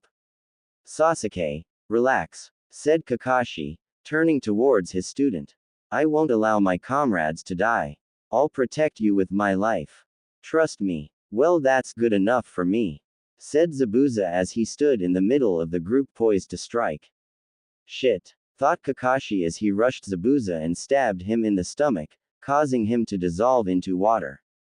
Water clone, exclaimed Kakashi, giving Naruto another great idea. You didn't think it would be that easy, did you? Asked the demon, sliding his own kunai into Kakashi's liver, causing him to burst into water as well as the cold edge of a kunai pressed against Zabuza's throat. It's over, said Kakashi. Zabuza just laughed as he dissolved into water with the real one appearing behind Kakashi, swinging his sword. Kakashi ducked a swing of the blade but couldn't get out of the way in time to stop himself from getting kicked into the lake. What's with this water? It's so heavy, almost as if it's crap. Suiro no Jutsu, water prison jutsu, said Zabuza as he trapped Kakashi in a sphere of water, and several water clones appeared. What do we do? What do we do? Screamed a frantic Sakura. We free Kakashi sensei, that's what we do. Sasuke, you get the clones, Sakura, you protect Tazuna, and I'll free Kakashi sensei, said Naruto as he unrolled 2 scrolls with the kanji for blood on them. Oh, what is the brat going to do? Wondered Zabuza. Fuinjutsu Kai. Kokutsu, sealing technique release. Black blood. shouted Naruto as 14 pints of blood shot out of the scrolls. What the hell? He has a bloodline. Oh, this is not good. Haku, you better come through for me here. Kokatsu Mori, black blood spear, said Naruto as the blood formed onto several lances which shot at Zabuza. Damn, thought the demon as he was forced to move to avoid getting skewered, freeing Kakashi. The blood then came back to Naruto, surrounding him in a cloud, some of it forming into a pair of katanas. A swordsman. Not a lot of experience, but he's got latent talent. With Kakashi now free, he shot at Zabuza and they both used the Suiryuden no Jutsu, Water Dragon Jutsu, another good idea, thought Naruto, on each other and then engaged in a fierce Kenjutsu battle, Zabuza with his Kubikiri Bocho, and Kakashi with a kunai. After it became obvious that neither would win, they each backed off and began performing the exact same hand seals. How is he doing this? Thought Zabuza. It's like he can foretell my every move. Right, Zabuza? Taunted Kakashi. What? Can? He read my mind. You bastard. You are nothing but a monkey, copying everything I do. I am the original, the genuine article. Suddenly a spectral Zabuza appeared behind Kakashi doing the same motions as the two Junins. What? What is that? That's me, but how? Is this a genjutsu? Zabuza asked himself, causing a brief moment of hesitation that allowed Kakashi to finish his jutsu. Sweden. Kaibakufu no Justu, great waterfall, then a swirling vortex appeared around Kakashi and shot at Zabuza with tremendous force, careening him into a tree, which Kakashi then pinned him to with kunai, and landed on. How? Can you see the future? Stammered the demon. Yes. And I see your death. Said Kakashi. Then Zabuza's neck was suddenly pierced by a few senbon and he fell limp. What do you know? You were right. Thank you for helping me, I've been hunting him for a while, said a masked person standing in a tree. After Kakashi checked that Zabuza was dead, he told the hunter, alright then, I guess our job is done here, so let's go. As he put his hite-8 over his eye again. Then the masked man took the body and the sword and left, something which Kakashi found strange. He wasn't able to comment on it though since he collapsed from exhaustion. Tazuna, where's your house? Asked Sakura. About 20 minutes from here. Why? What's wrong with him? Asked a frantic bridge builder. He's exhausted and needs rest, replied Naruto as he picked up his sensei. Tazuna's house. Ah! Screamed Naruto and Sakura as Kakashi's eye shot open a foot from their own. My head. It feels like I went guys' night out with Van Wilder. Wait, who the hell is Van Wilder? Oh well. That hunter Nin. They took the body. Why would they do that? They're supposed to destroy it then and there. They could have been anxious around the children, but I doubt that. Also those weapons he used. Senbon. Oh crap. Zabuza is still alive, isn't he? We need to up your training. Said Kakashi suddenly, catching his team off guard. What? Why? Asked Naruto. Because Zabuza is still alive. What? How do you know? The hunter Nin. They took the body instead of destroying it right then and there, and they used Senbon, which can easily put someone into a near-death state. One by itself could be a coincidence, but both at the same time is pushing it. We need to assume that Zabuza is alive and plan accordingly. Would a little training really help us? I mean, you're an elite Junin and you barely beat him. Don't worry about it. Why are you trying so hard? Asked a little boy in a white hat. Inari. Give Gigi a hug, shouted Tazuna as he threw open his arms. Hey Gigi. Inari. Say hello to the shinobi who helped me get home safe. But why Gigi? They're just gonna die soon. You little bastard, shouted Naruto. It's true, you can't defeat Gato or his thugs, you're just gonna die. Deadpanned Inari. We're ninja boy, it'd be pretty embarrassing if we couldn't handle a couple of bandits. Said Kakashi as he helped Sakura and Sasuke hold back a fuming Naruto. Whatever, if you don't want to die I suggest you just leave. Said Inari as he walked up the stairs to his room. Sorry about that. He's had a hard life. Said Tazuna apologetically. It's alright, said Kakashi. Now, we have a big day tomorrow, so get some sleep. Next day, random clearing in the woods. Alright, the first thing I want to talk about is chakra, said the silver-haired Junin. Why? Asked Sasuke. We already know how to use chakra for ninjutsu and things like that. Perhaps, but you're not using it right, admonished Kakashi. What do you mean, Kakashi-sensei? Asked Sakura. What I mean is you aren't using it efficiently. Even if you are able to release a high amount of chakra, unless you control it properly, the jutsu will be weakened or not work in the first place. And by wasting energy, you won't be able to fight as long as you should be and you'll die. So what should we do? Asked Sakura. Learn to control it. And how do we do that? Tree climbing. Seriously. We're doing this now, asked Naruto as he began calmly walking up a tree. How is the Dobi doing that? Asked Sasuke. Chakra. My fine duck-haired friend, chakra, said Naruto. What do you mean, Naruto?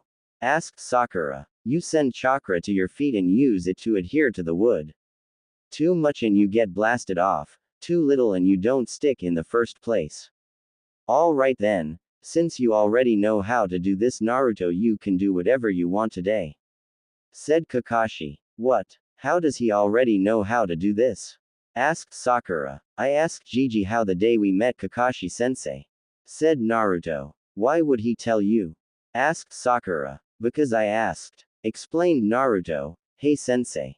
Are we going to have a life or death struggle looming over the horizon before every actual lesson? You say something, asked Kakashi as somewhere in Konoha a man with a bowl cut and a green leotard face faltered for seemingly no reason. Kakashi-sensei, can you follow me? There's something I want to talk to you about, inquired Naruto. Random clearing in the woods. Let's see, from that battle I got the idea for 3 jutsu, the Kokutsu Bunshin Back Blood Clone, the Kokutsu Kiri Blood Mist, and the Kokutsu Ketsuryuden Black Blood Dragon Jutsu. I've never made a jutsu before, so I was wondering if you had any ideas, explained Naruto to Kakashi. Well, I would suggest you start with the clone jutsu, since you already know the non-elemental form of it. How do I do that? Wondered the blonde. Simple, said Kakashi. Instead of making a clone out of nothing, you make one with the Kokutsu. And how do I do that? The same way you would make any other type of clone. Perhaps I should teach you Doden Cage Bunshin first and then you can move on to making your Kokutsu clone, said Kakashi. Thanks, Kakashi-sensei, exclaimed Naruto, but what about the other 2? One at a time, Naruto, one at a time, said Kakashi as he pulled out a blank scroll and proceeded to copy down the instructions for the jutsu. Forest clearing morning 3 days later. Naruto was passed out on the ground due to chakra exhaustion due to his working out his frustrations about what Inari said about him not knowing pain. After he had snapped, he left to go practice his Doden Cage Bunshin, Earth Sado clone, and could now do it effortlessly. He was about to try to use his Kokutsu instead when he collapsed. This was the scene Haku walked in on as the fake hunter Nin was looking for herbs in a pink kimono and hair down, a passed-out blonde not that much younger than the ice user, 5 with a leaf hite 8 and several small piles of mud and dirt surrounding him. As Haku knelt beside him and reached out to him, Haku thought, it would be so easy. You're going to catch cold if you sleep out here, said the young ninja, shaking Naruto awake. Naruto, still in his half-sleeping haze, saw the most beautiful face that he had ever seen, and with his heart pounding and his stomach feeling strange, he whispered the first thing that came to his mind. Tenshi, 6. As Haku blushed, the fake hunter Nin asked, what are you doing out here? I'm training, said Naruto. Whatever for? You look strong enough already. I need to become stronger though. And why is that? So I can become the best in my village, and to make everyone acknowledge my strength, Dadbeo. Do you have someone precious to you? I have several. Why do you ask, miss? I believe fighting for someone who is precious to you can truly make you strong. And how would you know that? Asked a suddenly suspicious Naruto as he narrowed his eyes. Only years of training kept Haku from flinching at his question. Just something I've observed, said Haku nonchalantly. Alright, conceded Naruto. not fully convinced. Well, since you're here, can you help me pick some herbs? They're for a friend of mine, asked Haku, changing the subject. All right, miss. As they picked the herbs, a comfortable silence hung over them, though neither really knew what to say to the other. After they picked the last of the herbs that Haku needed, Naruto said, "Goodbye, I hope to see you again, and be careful, times like these it's not safe to walk around alone, miss. I'm sure we'll see each other again soon, Naruto. Oh, and by the way, I'm a boy," said Haku as the disguised nin walked away. Holy crap, he's hotter than Sakura.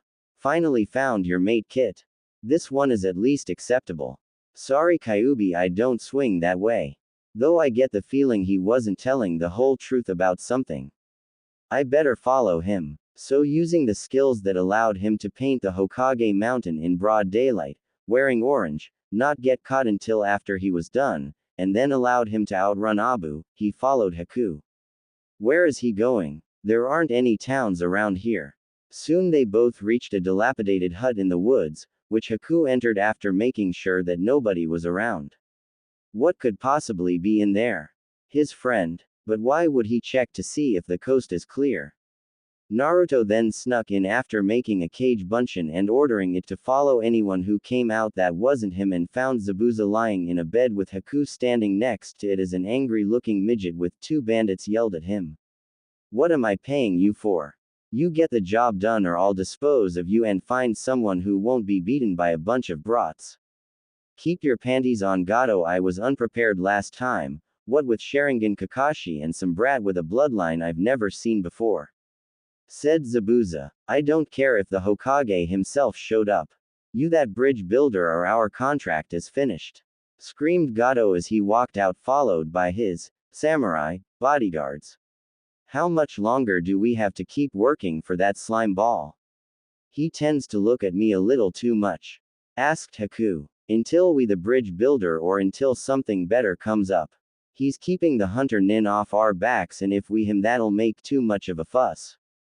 After giving a very feminine giggle, Haku asked, so which of those kids had the bloodline? That was kinda cute, thought Naruto. The blonde one, replied Zabuza, making Haku stiffen momentarily. Why, are you interested, little girl? Little girl. Haku told me he was a guy. Unless she was lying to protect herself. A little bit. No, just wondering. I need to report this to Kakashi sensei, thought Naruto as he left the shack. With the clone. Okay. Boss said to follow anyone who isn't him, so I guess I'll follow the short guy. After a while the short man and his two bodyguards came to a small fortress and he followed them in, thinking, who is this loser? Why would he have such a large and well-defended place? Damn missing nin, it's a good thing I never intended to pay the bastards anyways.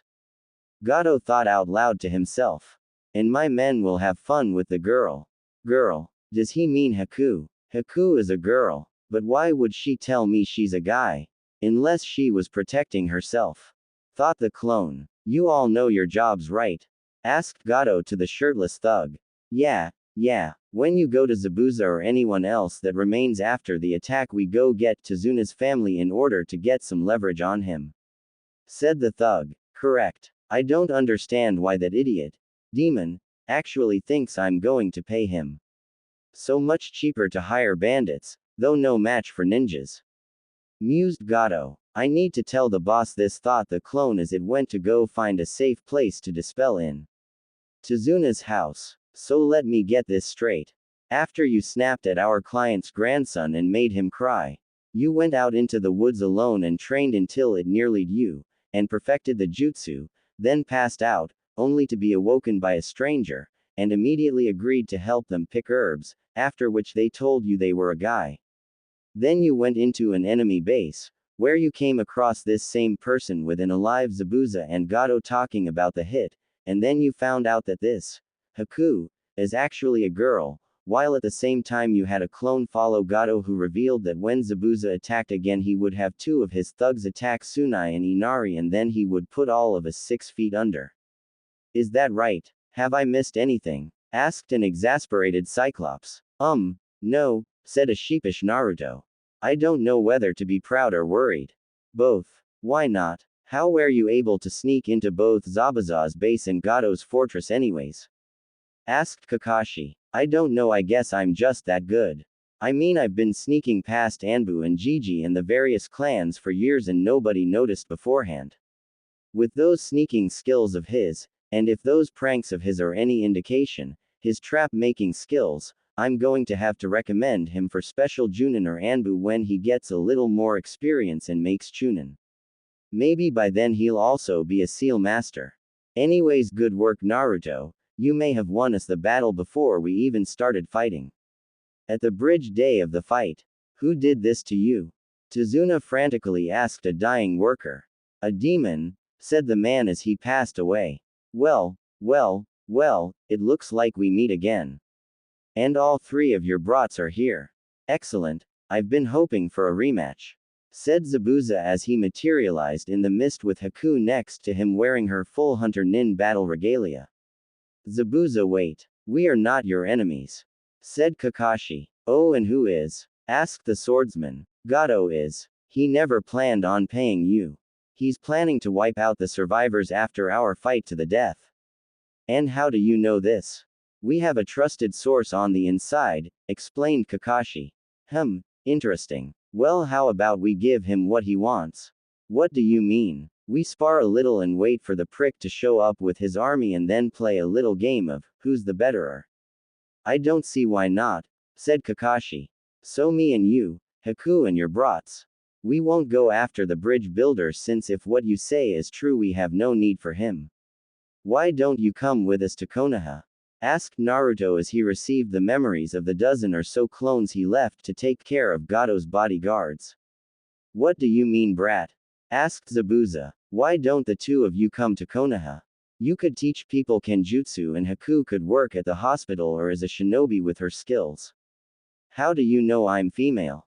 I thought I told you I was a boy. Wondered Haku. I followed you and saw your conversation with Gato about the Hokage and stuff. After the various spars in which Kakashi defeated Zabuza once again and Sakura and Sasuke were taken down, non-lethal of course, and Naruto simply hardened his blood under his skin, making the needles just bounce off of him before destroying the mirrors with his Kokutsu Mori, black blood lance. Gato came out with his army and revealed his master plan ofing everyone there. He then noticed that no one actually looked all that hurt except for two people on the ground stuck full of needles, but he could see that they were breathing and he wondered what was going on here. Oh, I already knew all that stuff, said Zabuza. What do you mean? These guys told me. Now I suppose it's about time we play who's the betterer, break into your house, steal everything of value, burn the place to the ground and go on to Konoha. Actually, before we go there we're going to the ruins of Uzushiogakure, said Kakashi. Never heard of the place. Why are we going there? It was destroyed in the Second Shinobi War and it might have some of my blonde students' family scrolls and jutsus and things like that. The one with the bloodline. Yeah, but that's a different matter altogether. What do you mean? Hey, impending death, evil businessman, master plan, any of this ringing a bell? Yelled Gato. Oh yeah, I forgot about him, said Zabuza. Looks like there are around 300 of them. Who's the betterer? My favorite game. The short slaughter, you couldn't really call it anything else, except maybe massacre, consisted of Kakashi attacking a huge group of men with a few Kage Bunsen shadow clones while Zabuza and a few Mizu Bunsen water clones focused on Gato, eventualing him, which pissed off the bandits who started talking abouting all the men and taking the women, before a crossbow bolt hit the ground in front of them and Inari was shown to be there with around 100 of his fellow villagers, causing the bandits to cut and run before any more of them died.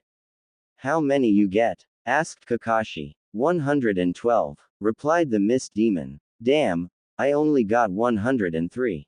Naruto, do your thing. What do you mean Kakashi-sensei? Asked Naruto. Remember what your blood analysis said, explained Kakashi as he pointed to the huge pool of blood. Oh, said an understanding blonde as he went around converting the normal blood to his kokutsu, though rather queasily as the thought was rather unsettling, which he then sealed evenly into his two scrolls.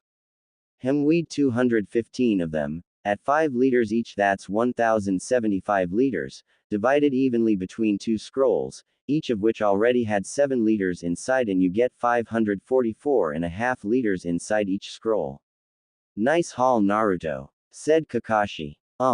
Thanks, said the still rather green blonde. So what now, Kakashi-san? Asked Haku. We protect Tazuna until the bridge is finished, during which I'll tell the Hokage about you two, then we'll go to Uzu, and see what we can find.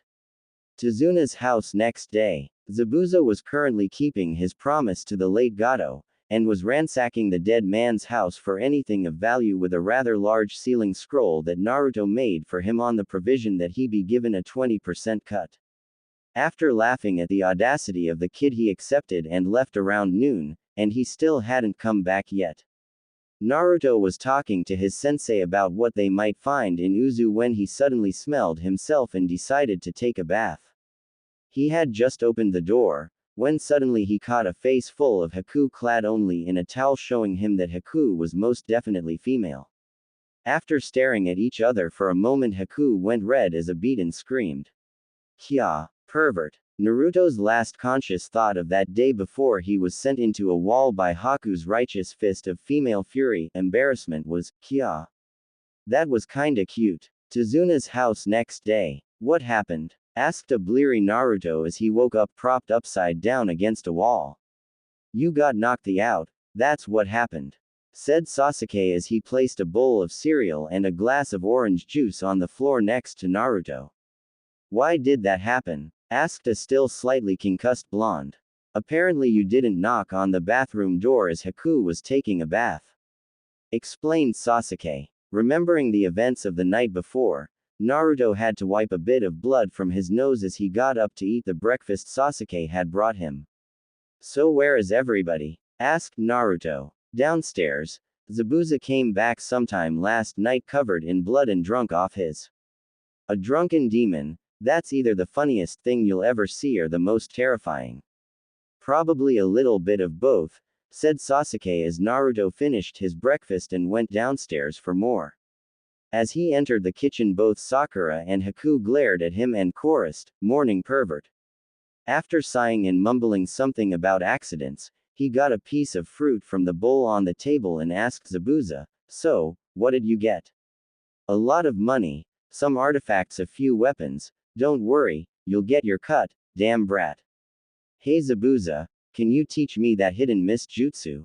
I want to see if I can use my kokutsu instead of water." "An interesting idea, brat. What do I get out of it?" "So when will the bridge be finished?" asked Kakashi, ignoring the two. "In a few days, now that no one is sure that Gato is going to us all," said Tazuna. "Good. Unnamed bridge day of completion. Thank you for all your help. I couldn't have done it without you," said Tazuna as he shook hands with all the Leaf Shinobi. "It's no problem," said Kakashi. "All right, part 1 of this mission is done. Now on to a part 2, the escort of Naruto Uzumaki to the ruins of Uzushiogakure to assist in the retrieval of his clan's secrets." "What?" asked Sakura as Sasuke was also shocked. "An Uzumaki? Huh, interesting," mused Zabuza aloud. As the shinobi were walking away, Tazuna and his family and friends were watching them, wondering what to name the bridge. "The sexy Tazuna Bridge, of course," said Tazuna, who was only half joking as he puffed out his chest. "How about the Great Naruto Bridge?" asked Inari. "I like the sound of that. A symbol named after the man who gave us all hope for a better tomorrow." The 6 ninjas were tree jumping away from the country of Wave when Zabuza asked the question that both he and Haku were wondering. "All right then, I'll bite. Why are we going to Uzu?" "It's to retrieve whatever we can of my clan's history and artifacts," replied Naruto. "Why would you go there now? I mean, wouldn't whoever had destroyed the place have looted the place?"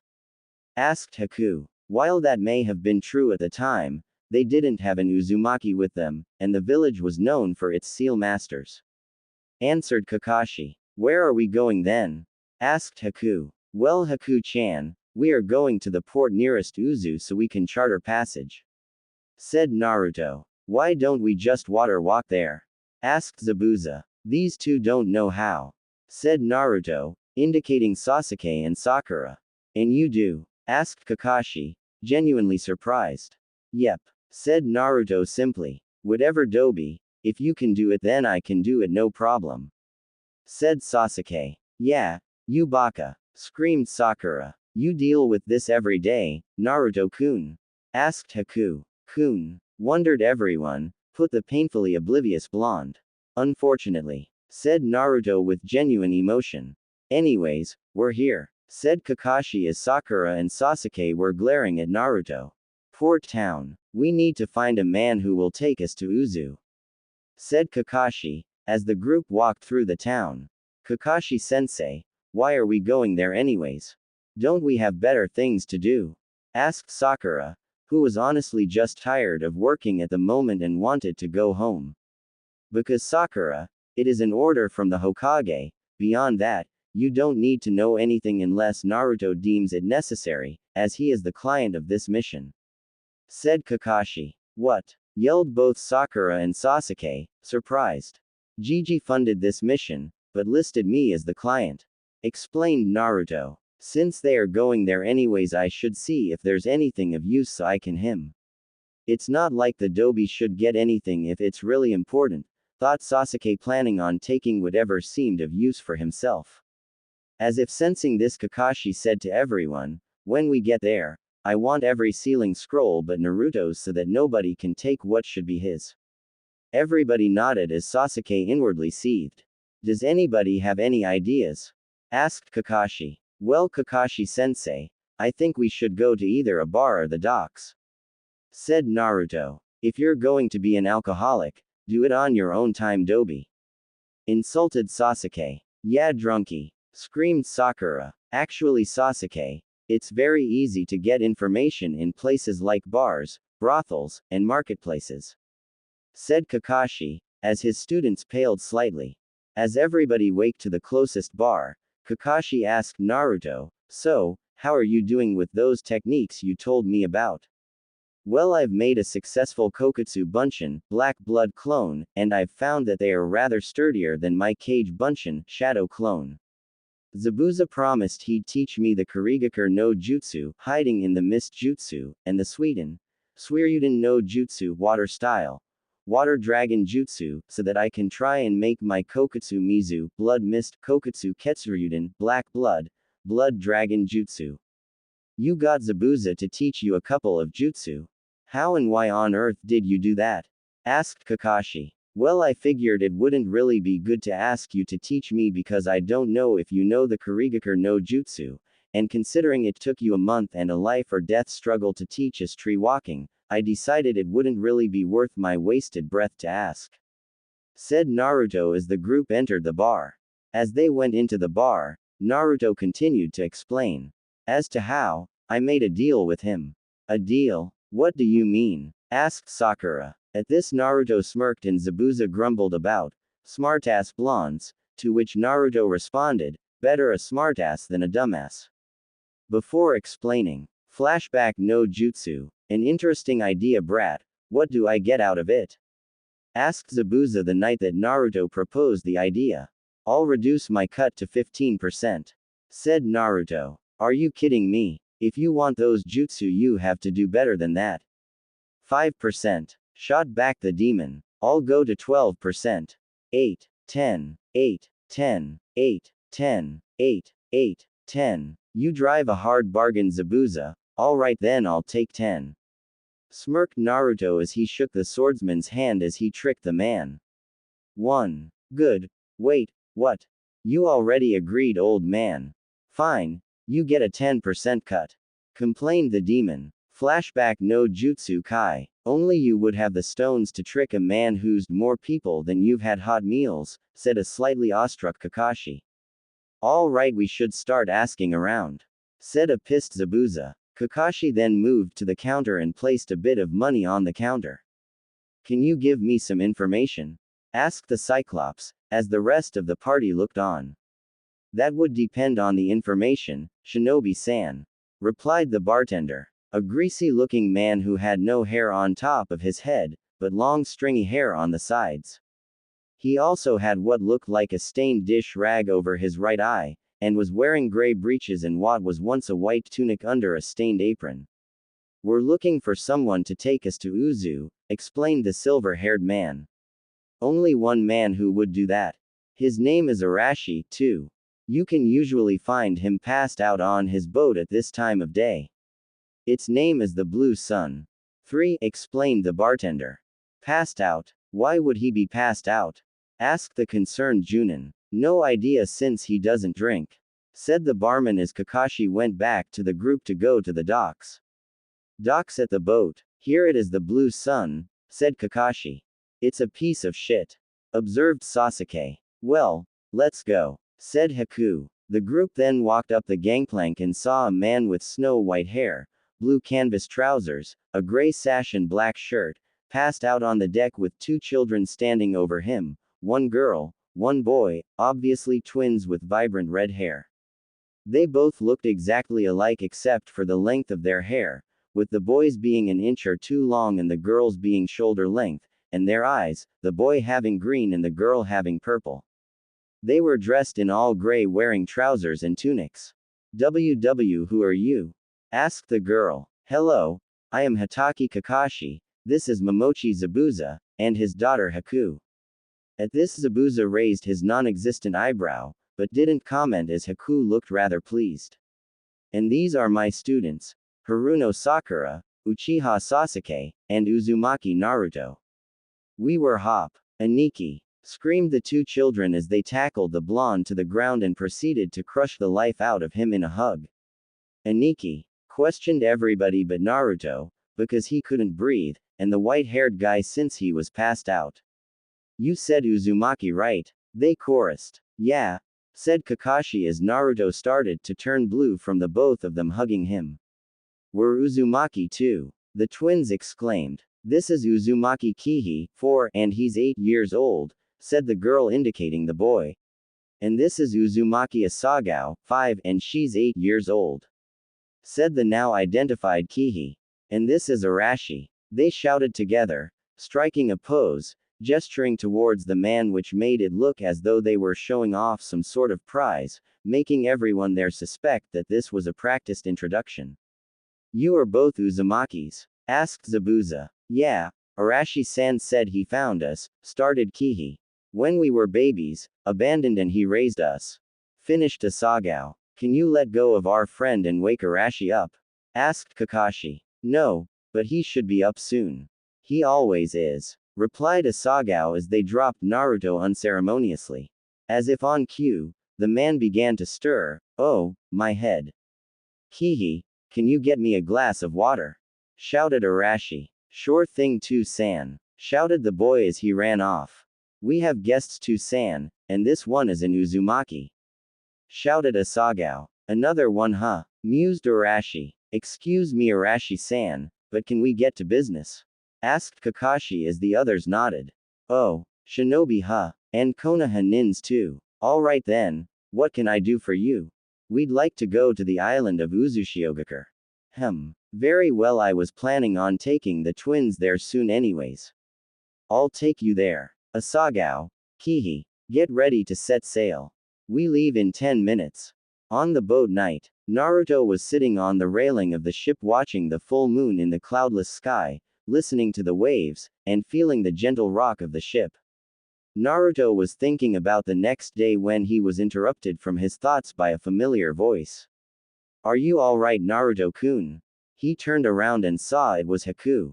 "I'm alright, Haku-chan. Are you alright? You should get back to sleep, it's late and cold out here," said Naruto. "No, I'm fine, I was just worried about you, you didn't come to bed," said Haku. "I'm alright," said Naruto, "I was just thinking." "About what?" asked Haku as she sat on the rail next to him. "The fact that I'm about to go home. That I'm about to go to the place where I once had a family. The fact that everything I should have known was destroyed long before I was even born," said Naruto slightly bitterly. "We are a lot alike, Naruto-kun," said Haku as she unknowingly leaned her head on his shoulder. "What do you mean, Haku-chan?" asked Naruto, blushing at the intimate contact. "Ah, blushing. I didn't know you had it in you. I had parents a long time ago. I was born in a small village of Inmizu no Kuni, land of water, in a place where it snowed every day. All we did was farm, and we were poor, but my mother and father were happy. I was happy. They were kind parents. But when I got older, something happened, said Haku, staring at the moon, an absent expression, as though only half remembering that Naruto was there. What happened? Asked Naruto, leaning against her like she was to him, not sure if she could actually hear him. My fathered my mother and tried to me, said the ice user, seemingly ignoring the blonde. Mizu has experienced many civil wars, and those who possess Kekkei Genkai, the genetic trait passed down from parent to child, from grandparent to grandchild, were hated. From what I understand, you have one too, so you should know what it's like. While I was hated by my village, but that was for a different reason. Konoha actually reveres Kekkei Genkai. When we get there, you will be welcomed with open arms.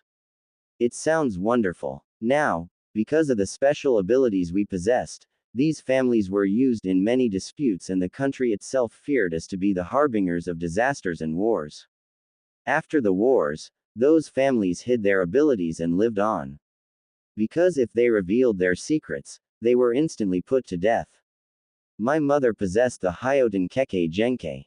She kept it a secret and married my father, and must have believed that an ordinary life would continue for a while, but it was all too good to last. At this point Haku started to cry, and Naruto put his arm around her. My father found out our secret. Later, I watched as he and a few of our fellow villagers beat my mother to death and then turn on me. As they approached me, I did the only thing I could, ended them all with my ice abilities. And at the time, I thought of myself as, no, I had think of myself as being, I realized that that was the most painful thing a person could feel. The feeling that you are not needed by anyone in this world. That no one cares if you live or die.